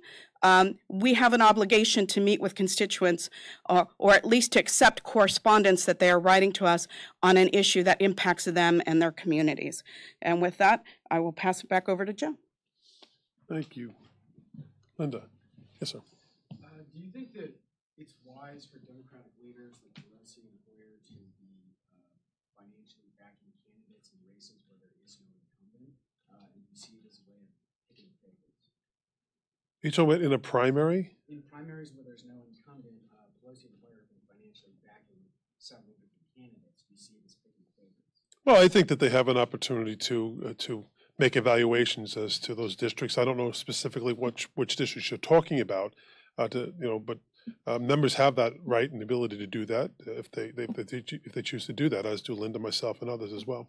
But specifically the leadership, I think that it sends a signal of picking favorites in these open races. I'm not aware of the races you're talking about, so. Kirkpatrick is one of them in Arizona. Well, I think if you look at Ms. Kilpatrick, she's a former colleague of ours. She's run twice before and was successful. So I think there is a personal relationship that exists. I will also be helping Ms. Kilpatrick as well. So there is a relationship that exists going back a number of years here. I don't know if that's necessarily an example that I would necessarily use to highlight that point.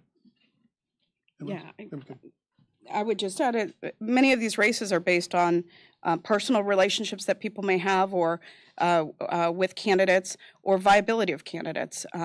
We are interested in winning back the majority of the House, and individual members are free to assist candidates that they think share their values and have the best chance of winning. Is there any realistic scenario where you could see Democrats working with Republicans on something given the approach they're taking now? And does it actually benefit you guys to do that if that scenario pops up, given that many Republicans say if they fail on this, you guys can take back the House much easier?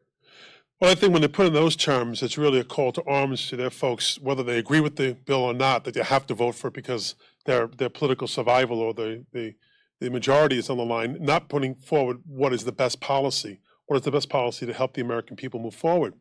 What I've said consistently, I think Democrats have been saying, is that we recognize the code is overly complicated because it's inefficient, that in many respects the code is unfair, and that the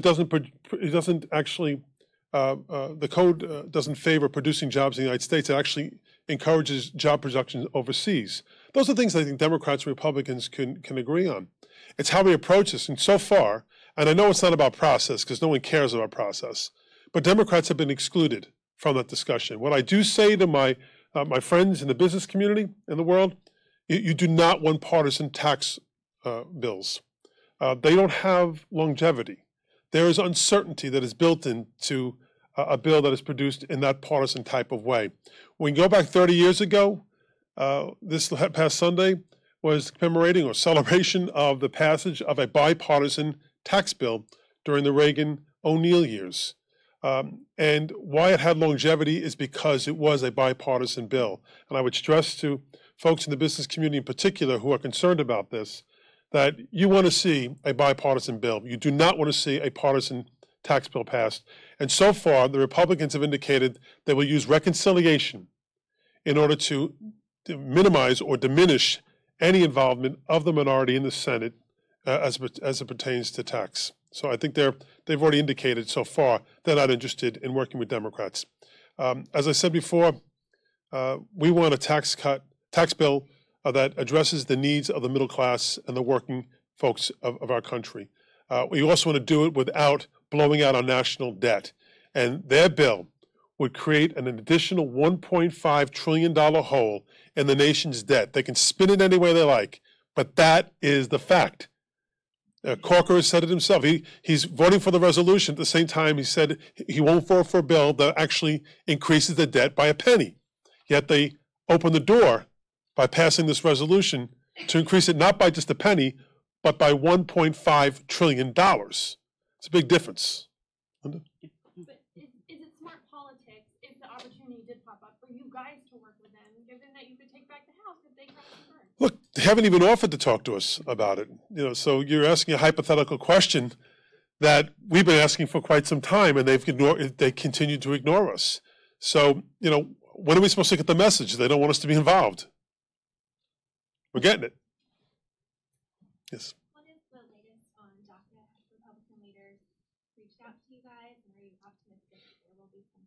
The latest we've heard, what I've read this morning, is that there may be an effort afoot with Senator Graham and Senator Flake and others to come up with a bill that they think will pass muster with Democrats and Republicans.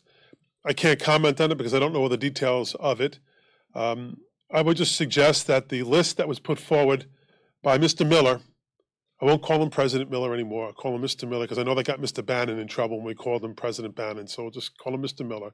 When Mr. Miller offered his list of requirements to address the issue of the DACA individuals, each one of those requirements in themselves was rejected and would be rejected if it was individually offered in terms of a compromise on DACA.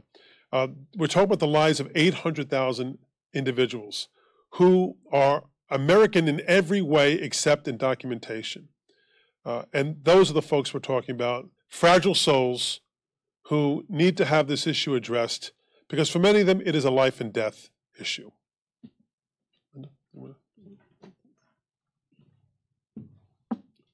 Well, thank you all very, very much. Hope you all have a great week. One piece of good news. Dodgers are going to the World Series. Sorry about those Yanks. I'm a Mets fan. Sorry. Sorry. Thank you all.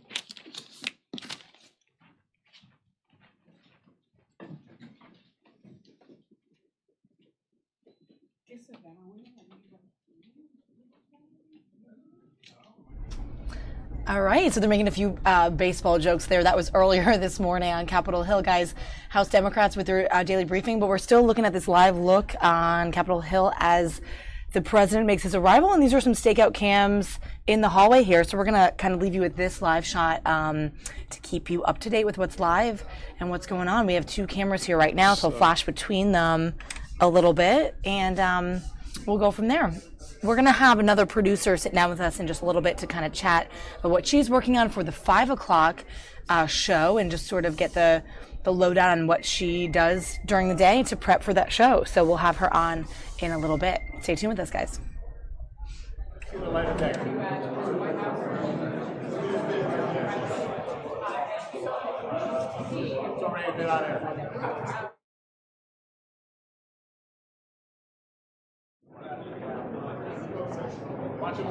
Watch him work.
Hey guys, if you're on our stream, thanks for sticking along with us here on Fox 5 Live. We are inside the digital newsroom at Fox 5 DC. You can see it behind me.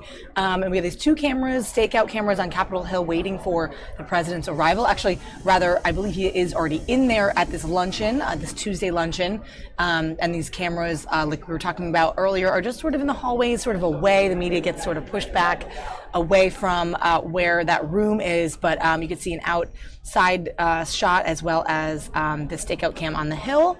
So we're just going to kind of stay here and see what transpires throughout. Not a lot of ton of exciting breaking video for you, but as we have some changes, we'll flip around and we'll hopefully have our producer Jamie come and sit with us and chat a little more about her day and what she's working on for the 5 o'clock show. So you have a little inside look at what we work on inside the newsroom. But for now, I'm Molly here at the digital desk, and we're going to stay on these two shots for now and come back with you live in a little bit. Feel free to comment on our live stream, ask us any questions you might have, or chat with us, and we'll see where this takes us today into the early afternoon. All right, guys, thanks for watching.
All right, guys, there's the president's motorcade. You can see going down Pennsylvania Avenue towards the Capitol. So it turns out, I guess he wasn't already in this luncheon. He's arriving. Bottom left of your screen is the stakeout camera in the hallways. Like I said, pretty far away, as Tom Fitzgerald was saying earlier, from the actual room that they're going to lunch at. Joe is here. He's going to be going up to the Hill shortly. I'm going to Capitol Hill, so I need this. Yeah, he's going to watch this. So he's watching the what's happening. You can see that motorcade. We've seen that numerous times, obviously, in D.C. You don't want to be caught now. Yeah, no way. And you have, as a photog being out there. I remember Obama's motorcades all the time. I actually have not seen, I don't think live, a Trump one yet. But that's a live picture of it going down towards the Capitol. Like you said, just a few miles down the road and easy as pie, right? Mile, yeah, if that. So there we go. Now they're probably getting word that he's coming down. So you got a nice little live look of the motorcade and the stakeout cam. And Joe, you'll be going with Tom. Right within the hour. Awesome. Cool little drive. This is a good shot. I didn't realize we had a driving shot. Mm-hmm. On that side. We should be miking you up, Joe, get the commentary. The drive commentary. All right, guys, so that's what you're watching right now. As we said, they'll kind of grab some people who are coming out of this luncheon to see if they'll speak on camera, and we'll see sort of where we go from there and who they grab, and yeah, you'll get the live look at it. So thanks for sticking on with us.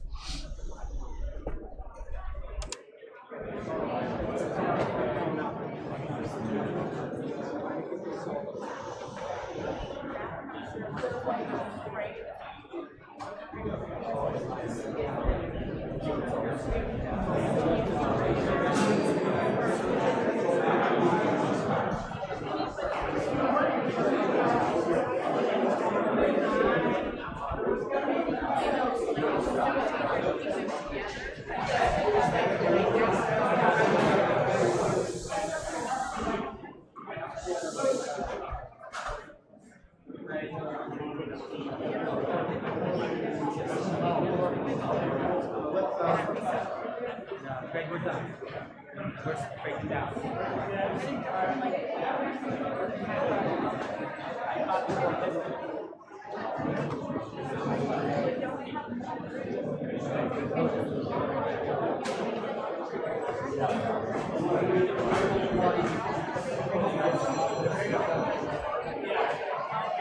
You're done. Yeah, we're off.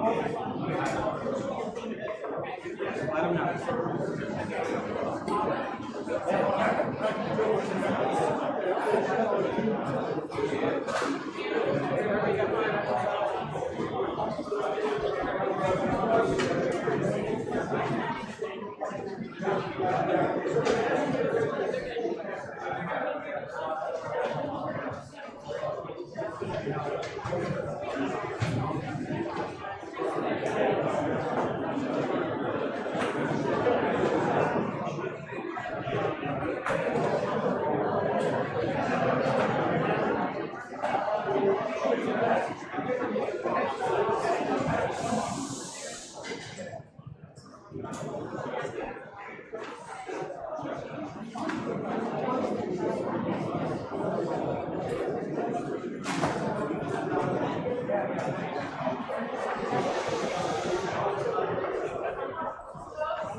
All right, guys, we're back in the newsroom. As you can see, not a ton happening on Capitol Hill. We still have these cameras.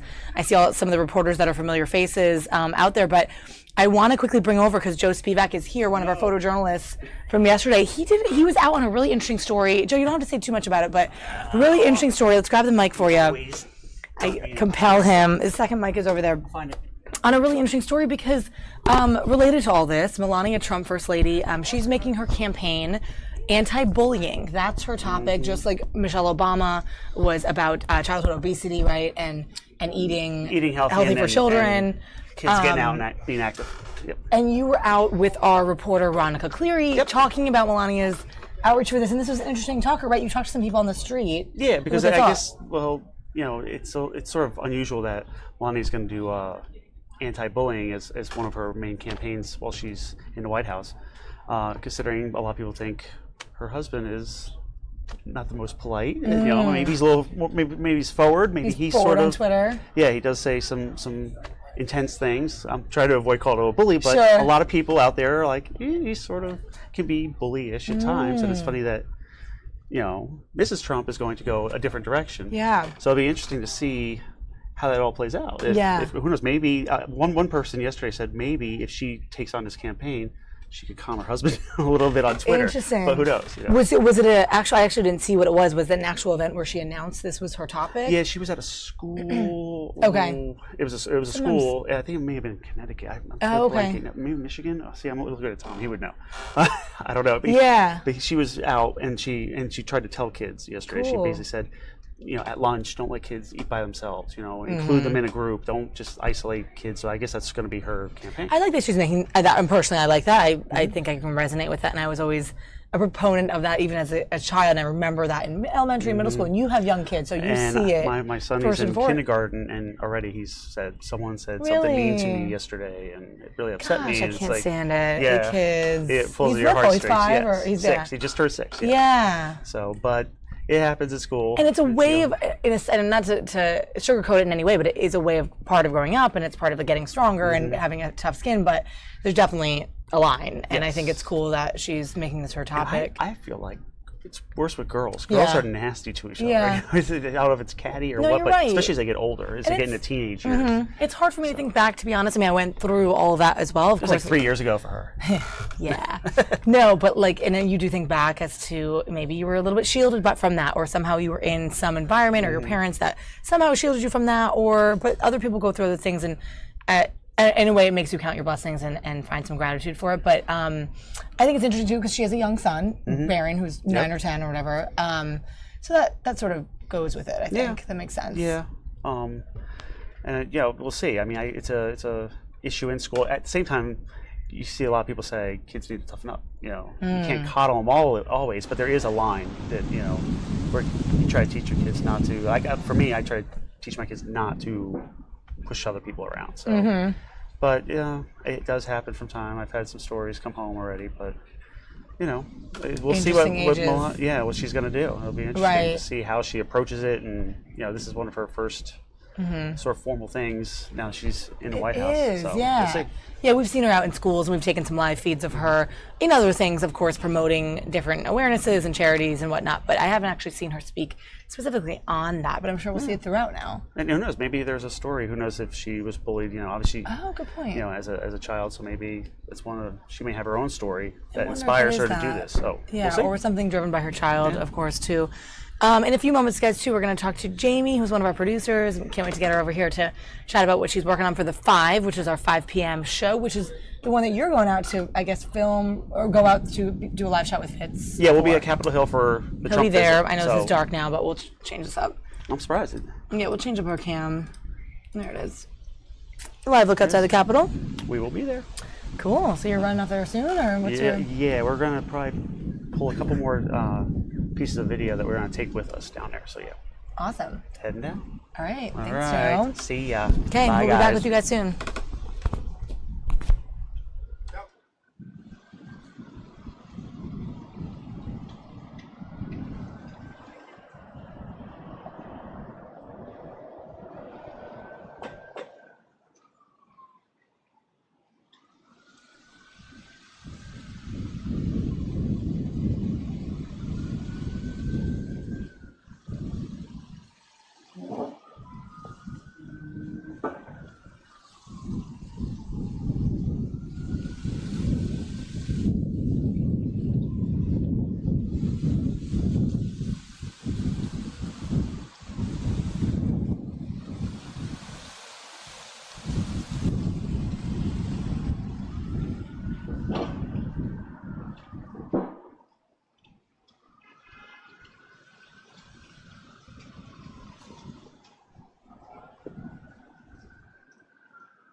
Yeah, what is with that?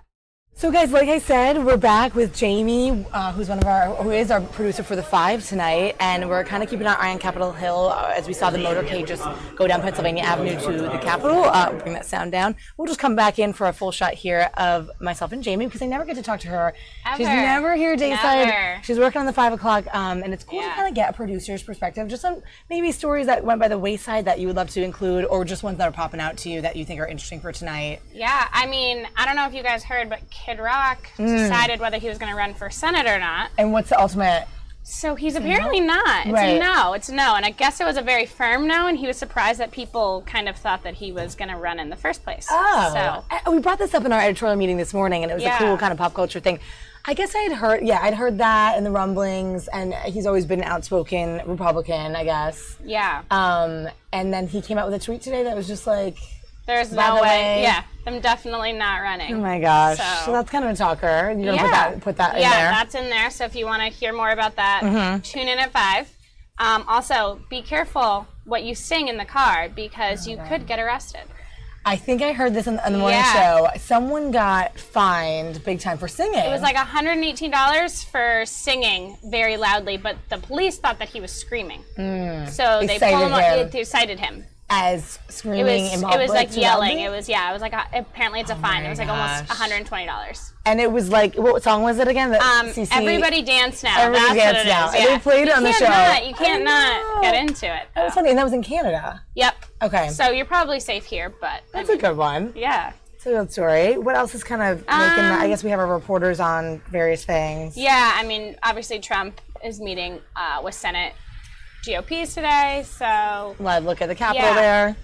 We have, as of right now, we have 2 reporters on that. So we're doing a little bit of team coverage tonight on that. I mean, he's only here for a little bit, so it's not the biggest of deals, but it's a big deal. It's a big enough deal that, plus with tax reform. And we don't really know what's going to come out of that. Right, so a couple different angles. I think Fitz will be on that, and Ronica. And Ronica, Okay. yep. So Fitz is kind of the overarching, he's on the Hill today. And Ronica's going to focus on some tax reform and what we can expect and where it's going to go. She's going to speak with an expert. So Okay. Yeah. Awesome. And then tell us a little bit, because we never get around here, so I want to get like the full thing quickly. A little behind the scenes, that bell means breaking news, so we might have a little breaking news come. You might have to run off. Yes. But basically, you're planning the show. So what goes? Your day is kind of like what? So I walk in, you go to the meeting, kind of figure out what the big stories of the day are, what's happened overnight, that kind of stuff, and then you start to just search. So I sit on the computer and I search and I search and I search for stories that either I think the viewers are going to care about or that I care about personally, and yeah, I kind of go from there, and then you start kind of stacking. So you put the show in the order. Basically, I try and do what's really important. It has to go at the top. Yep. You know, today Paul Wagner is on a story about a man who was selling guns on Facebook, and even the suspect's mother was like, "What are you doing on here?" Posting on Facebook saying, "What are you doing on here?" So that's a good one. Yeah. Yeah. So you stack it. You have writers that are helping you write the stories. And then I have writers. I mean, I try and jump in and write, but when you're doing a whole hour, sometimes it's really hard to get in there. And, So you do 5 to 6 is your hour. Yeah. Today. Yeah. Today. Yeah. Okay.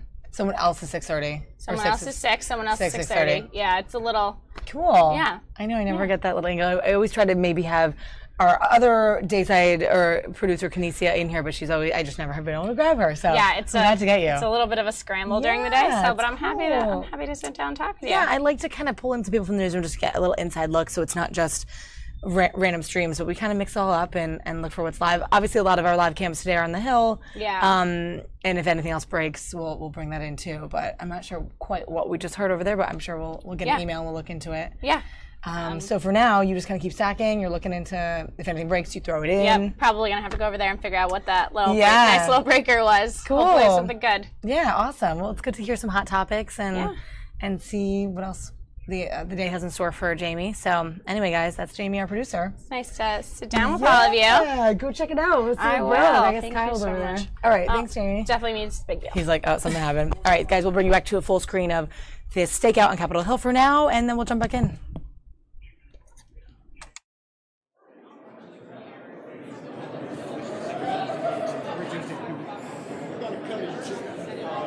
I get a cut of you, all right? comes over. Oh, Chad, too, yeah. It's on the network. I haven't seen you in a long time, man. It's been a while. It's always good to see you. Likewise. Oh, likewise. I'm coming off. I know. It's been a while. Old days. I know. Back in C-SPAN days, right? Back when.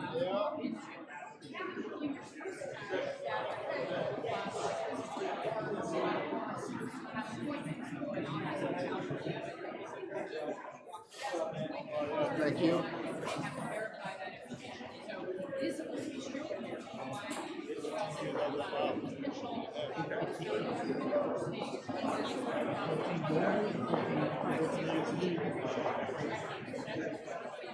Cool on it. Cool.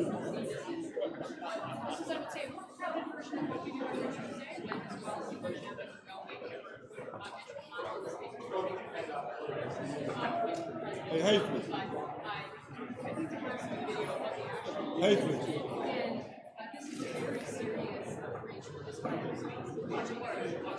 Smile from the camera, man. Hey, get that camera. Get that camera.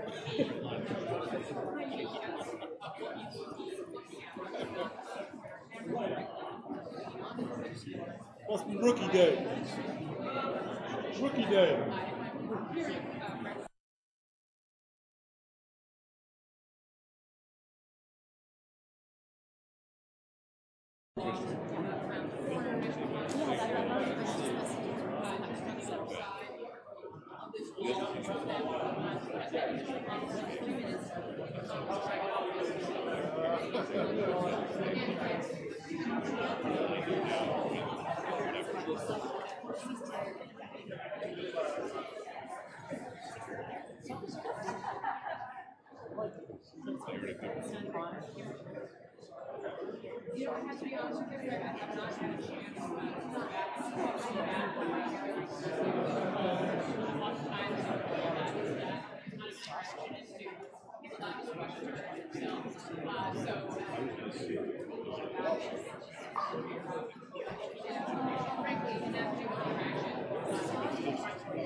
House of Representatives, the Article 1 provisions are so important. That's how the people's voice is restored in our government. And I'm really excited that we're moving forward on important legislation that will restore the balance of power, that will bring back accountability, oversight, and appropriation of dollars, which is our Article 1 responsibilities. We're also going to wrap up the budget process and unlock tax reform. We've been waiting a long time for this moment, and this is our opportunity to unleash the potential of every person in this country. It means more jobs, fairer taxes, bigger paychecks. We are putting American families first, and we're really pleased that Carlos Cabello, representative out of Miami, is able to join us today, help put a face on this. He has a young family and representing many in this country that are going to be positively impacted. You think about just the amazing opportunities that it means for people. Coming from Eastern Washington, we have a lot of 4th and 5th generation family farms, small businesses. The elimination of the death tax means that those family farms will be able to continue. You think about a single parent trying to run a coffee shop and pay for childcare, the expansion of the child tax credit, full expensing, what the impact of that is on manufacturing companies that can buy an extra piece of equipment, expand their business, and create jobs. These are just some of the faces of tax reform.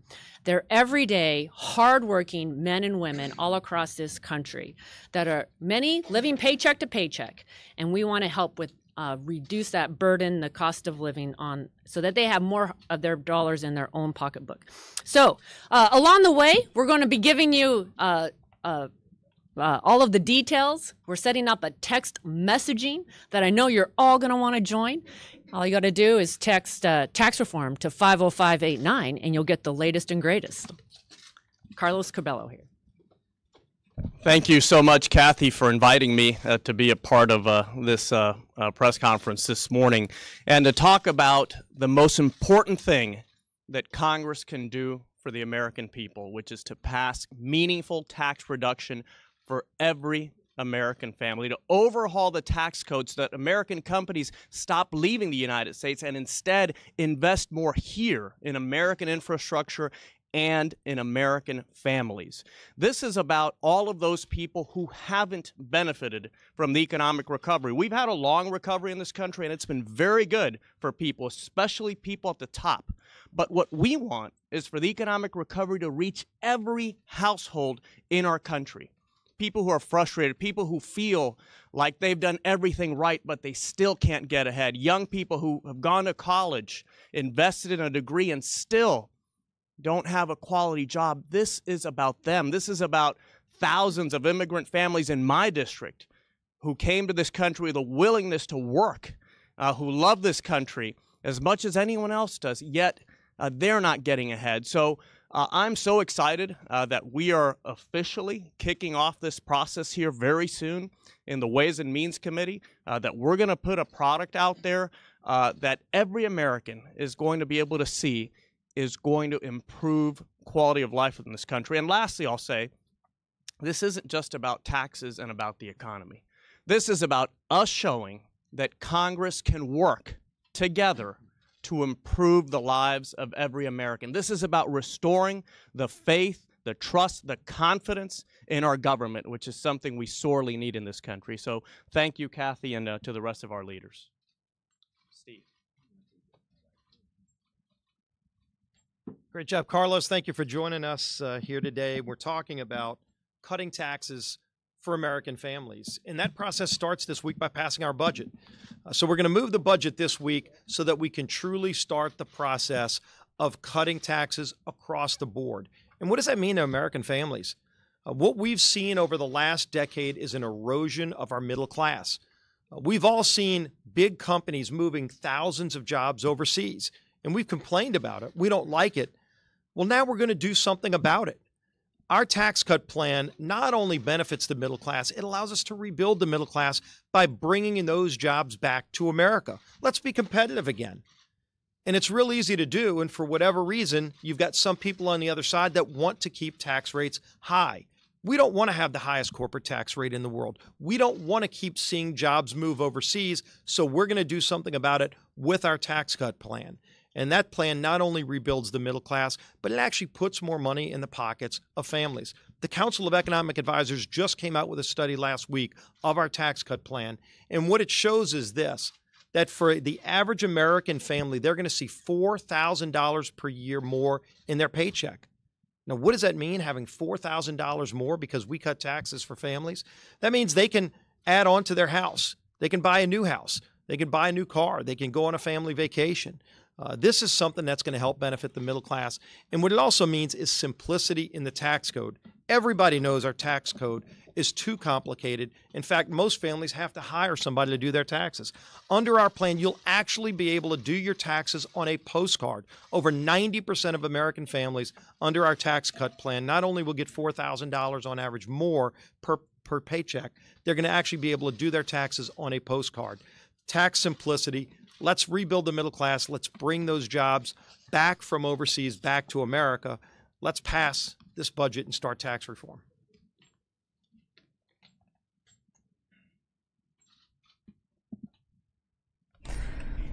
Hi guys, just a little context as to what you are looking at right now. I'm playing back this video from this morning, the GOP's weekly address, and then in the bottom left of your screen, this is the current live camera on Capitol Hill for the stakeout on the Hill post this luncheon with President Trump. We saw his motorcade go down Pennsylvania Avenue. He's in the luncheon, and then they're kind of waiting, the media all waiting in the location that they're allowed to wait for people to come out and speak. So we'll see who does join us at that podium, if at all. But I just want to thank you, Graham and Iran. Good to see you guys on the stream.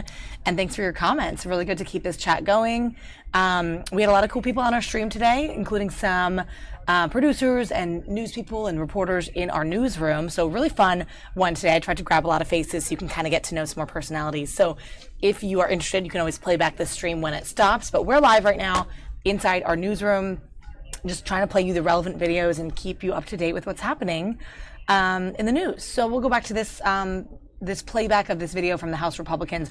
We also played the Democrats right before this in their Tuesday daily briefing. So we'll bring up the sound one more time. And then just to remind you, the live camera is bottom left. So we'll jump back into the newsroom in a little bit. Thanks for joining us, guys. Opportunity of growth for all. It's simple, it's fair, it makes us competitive. Now I just hope the Democrat leadership won't hold back their members. Give them the freedom to vote for what is right. There are other things we're taking up this week as well.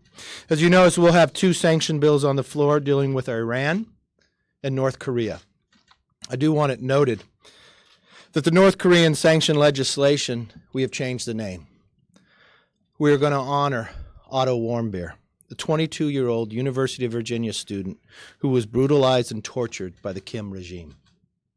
We'll take that vote up today.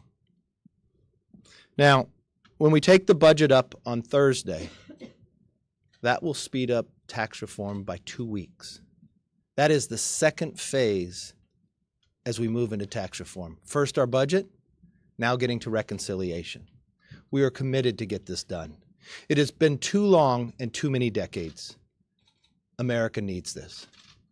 And as many as you go home tonight, you'll hopefully watch the first game of the World Series, and it has been too many decades since the Dodgers have won. So go Dodgers. I'm not going to comment on the last one. Look, as was said, by completing this budget, that is one big step closer toward historic tax reform, which means we're one big step closer toward a pay raise for middle-income families, for hardworking taxpayers. That is who this thing is all about. It is about the people. You got to remember, more than half the people in this country are living paycheck to paycheck. And then a lot more people are living one paycheck away from living paycheck to paycheck. That is what's happening in this country. So it's about these people who are struggling to get by. It's about giving those families a real break on their taxes so that you get to keep more of your own money in the first place. It's about making this system simpler and fairer, removing the hassles and the headaches to the point you can do your taxes on the form the size of the postcard, which Steve-O just showed you.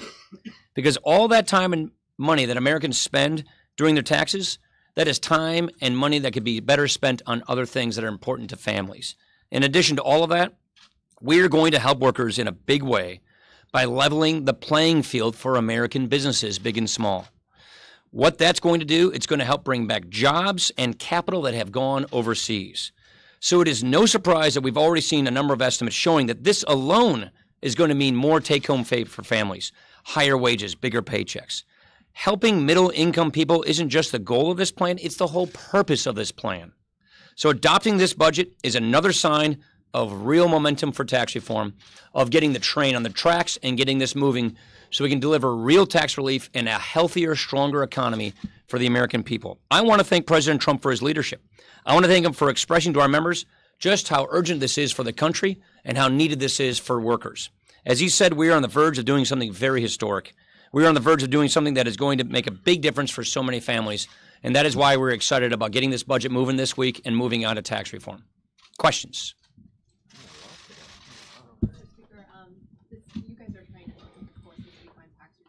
So you're going to ask a question not relating to tax reform? Yeah, right? Yeah. The president is coming up here to brief some of your colleagues in the Senate, supposed to be talking about tax reform, but much of this morning is a back and forth, a further escalation with this feud with Senator Corker. What does that do to your efforts to tax reform if the president can't stay focused? I don't think it changes our efforts on tax reform. I know Bob, who supported the budget, wants to get tax reform. I know the president wants to get tax reform. I'm glad they're coming. I'm glad the president's coming to lunch because I long believe that it's best is to settle these things in person, and I hope that they can get a chance to do that. Sherman. Oh, wait. So you're going to go on. When you guys ran, we're getting up on a midterm. Last time in 2016, you traveled a lot saying Republicans should get the keys to the government because we're responsible, somber, sober leaders of government. And the president's, saying the guy can't get elected dog catcher. Corker's calling him a liar. Like, what should voters think about this going into the midterm election? What they should think about are the results we achieve for the American people. So, what we're focused on? What's within our control, and what's within our control here in Congress is getting stuff done for the American people and getting a healthier economy, bigger paychecks, more take-home pay. That, to me, is what's important. At the end of the day, I know Bob well. Bob's going to vote for Tennessee. He's going to vote for America. He's going to vote for tax reform because he knows it's in the best interest of Americans. So put this Twitter dispute aside.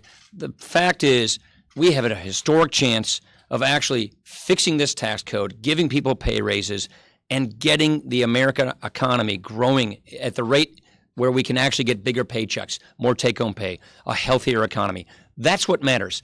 So all this stuff you see on a daily basis on Twitter this and Twitter that, forget about it. Let's focus on helping people, improving people's lives, and doing the things that we said we would do that accomplishes that. That's what we're focused on. You going to ask about this? Or? All right, good. Yeah, fine.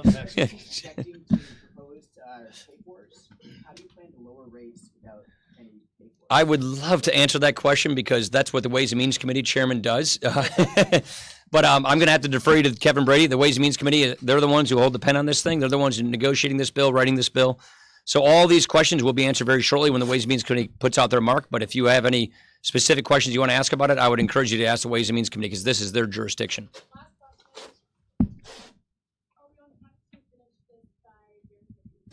Yeah, the House, yes. So there's different deer seasons. There's bow season, there's gun season, there's muzzleloader season. So, yeah. So you see me with a beard, you'll know when the season is. No, so yeah, we get this done by Thanksgiving. Thanksgiving week is opening week of gun season. So our goal is to get it out of the House by then. The Senate's going to be a little slower on their track because, as you know, tax goes first in the House. That's the Constitution. By muzzleloader season, I can't remember exactly when muzzleloader season. Let me check with the Wisconsin muzzleloader season. I usually just do bow in December. So our goal is to get it done by the end of this year. I thought you were giving it up, if that's what it meant for tax reform. That's right. Yeah, we'll give up Christmas if we had to for tax reform. That's what I said before. Okay, you're going to quote me on that, aren't you? I'm just joking about that. We're going to get this done. Yeah, look at Casey. Yeah, you guys are going to, you're staying here with us too. Yeah. No, I'm just kidding. Look, so that's what conference committees are all about. Yep. Thank you, everybody. Appreciate it. All right, guys, we're back in the newsroom here. Molly here in the digital newsroom at Fox 5. Thanks for joining us. Graham and Iran, thanks so much for keeping the chat going. Let us know what you think about that. That was video from earlier. Paul Ryan, of course, and other GOP members giving their weekly address. And we're continuing to follow these stakeout cameras on the Hill. President Trump there for a luncheon and stakeout cams all in the hallways. Here's a live look. To see who will kind of be joining there and speaking. You just never know who's going to pop up and who's going to agree to speak on camera. Joe's coming by. I thought you were going to bring me okay, he brought me a snack. Thanks, Joe. These are yucca root chips. Oh my gosh, so cool. Good luck. Yucca, like the potato. People are saying they're good. Awesome. So I'm going to indulge. Yeah. Joe, you still haven't gone to Capitol Hill yet. You're waiting to... Yes, I'm downloading some video. Thank you so much. So sweet. The photogs here, they're awesome. And so I'm just hanging out, following all the live sources, some video, and not a ton to show you guys right now, honestly. Nothing really breaking. We're continuing to monitor, to listen into the assignment desk to see what might be coming for us. But happy Tuesday, guys. So great to have you on the stream and to have you checking into our newsroom today on this Tuesday, October 24th. Just another day, another late fall day.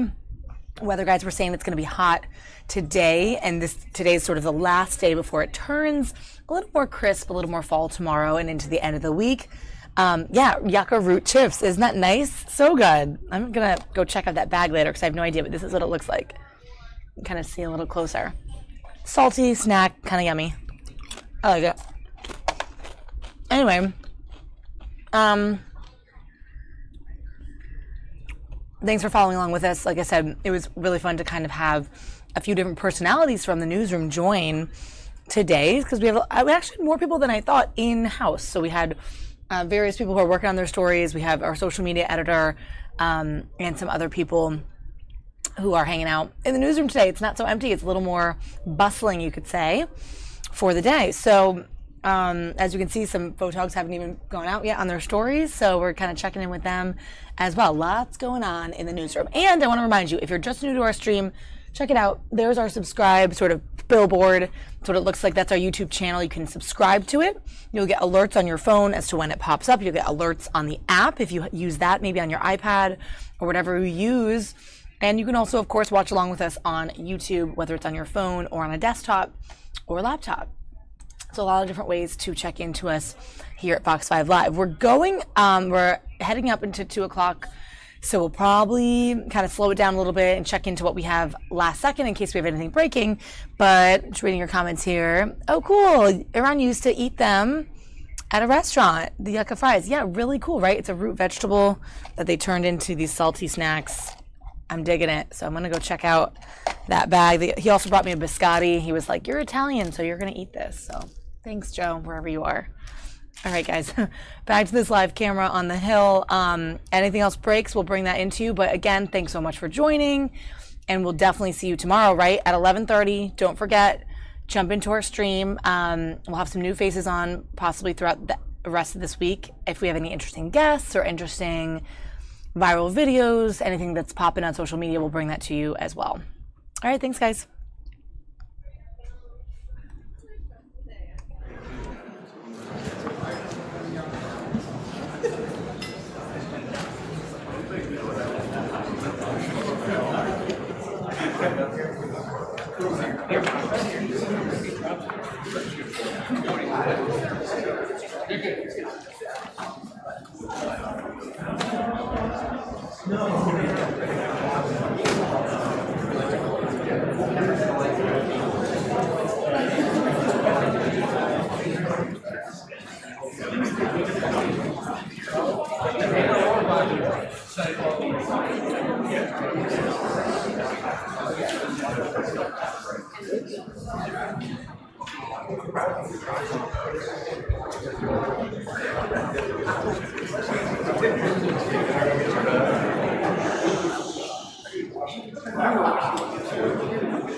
Folks that are on this side here, make sure we're all on the same page.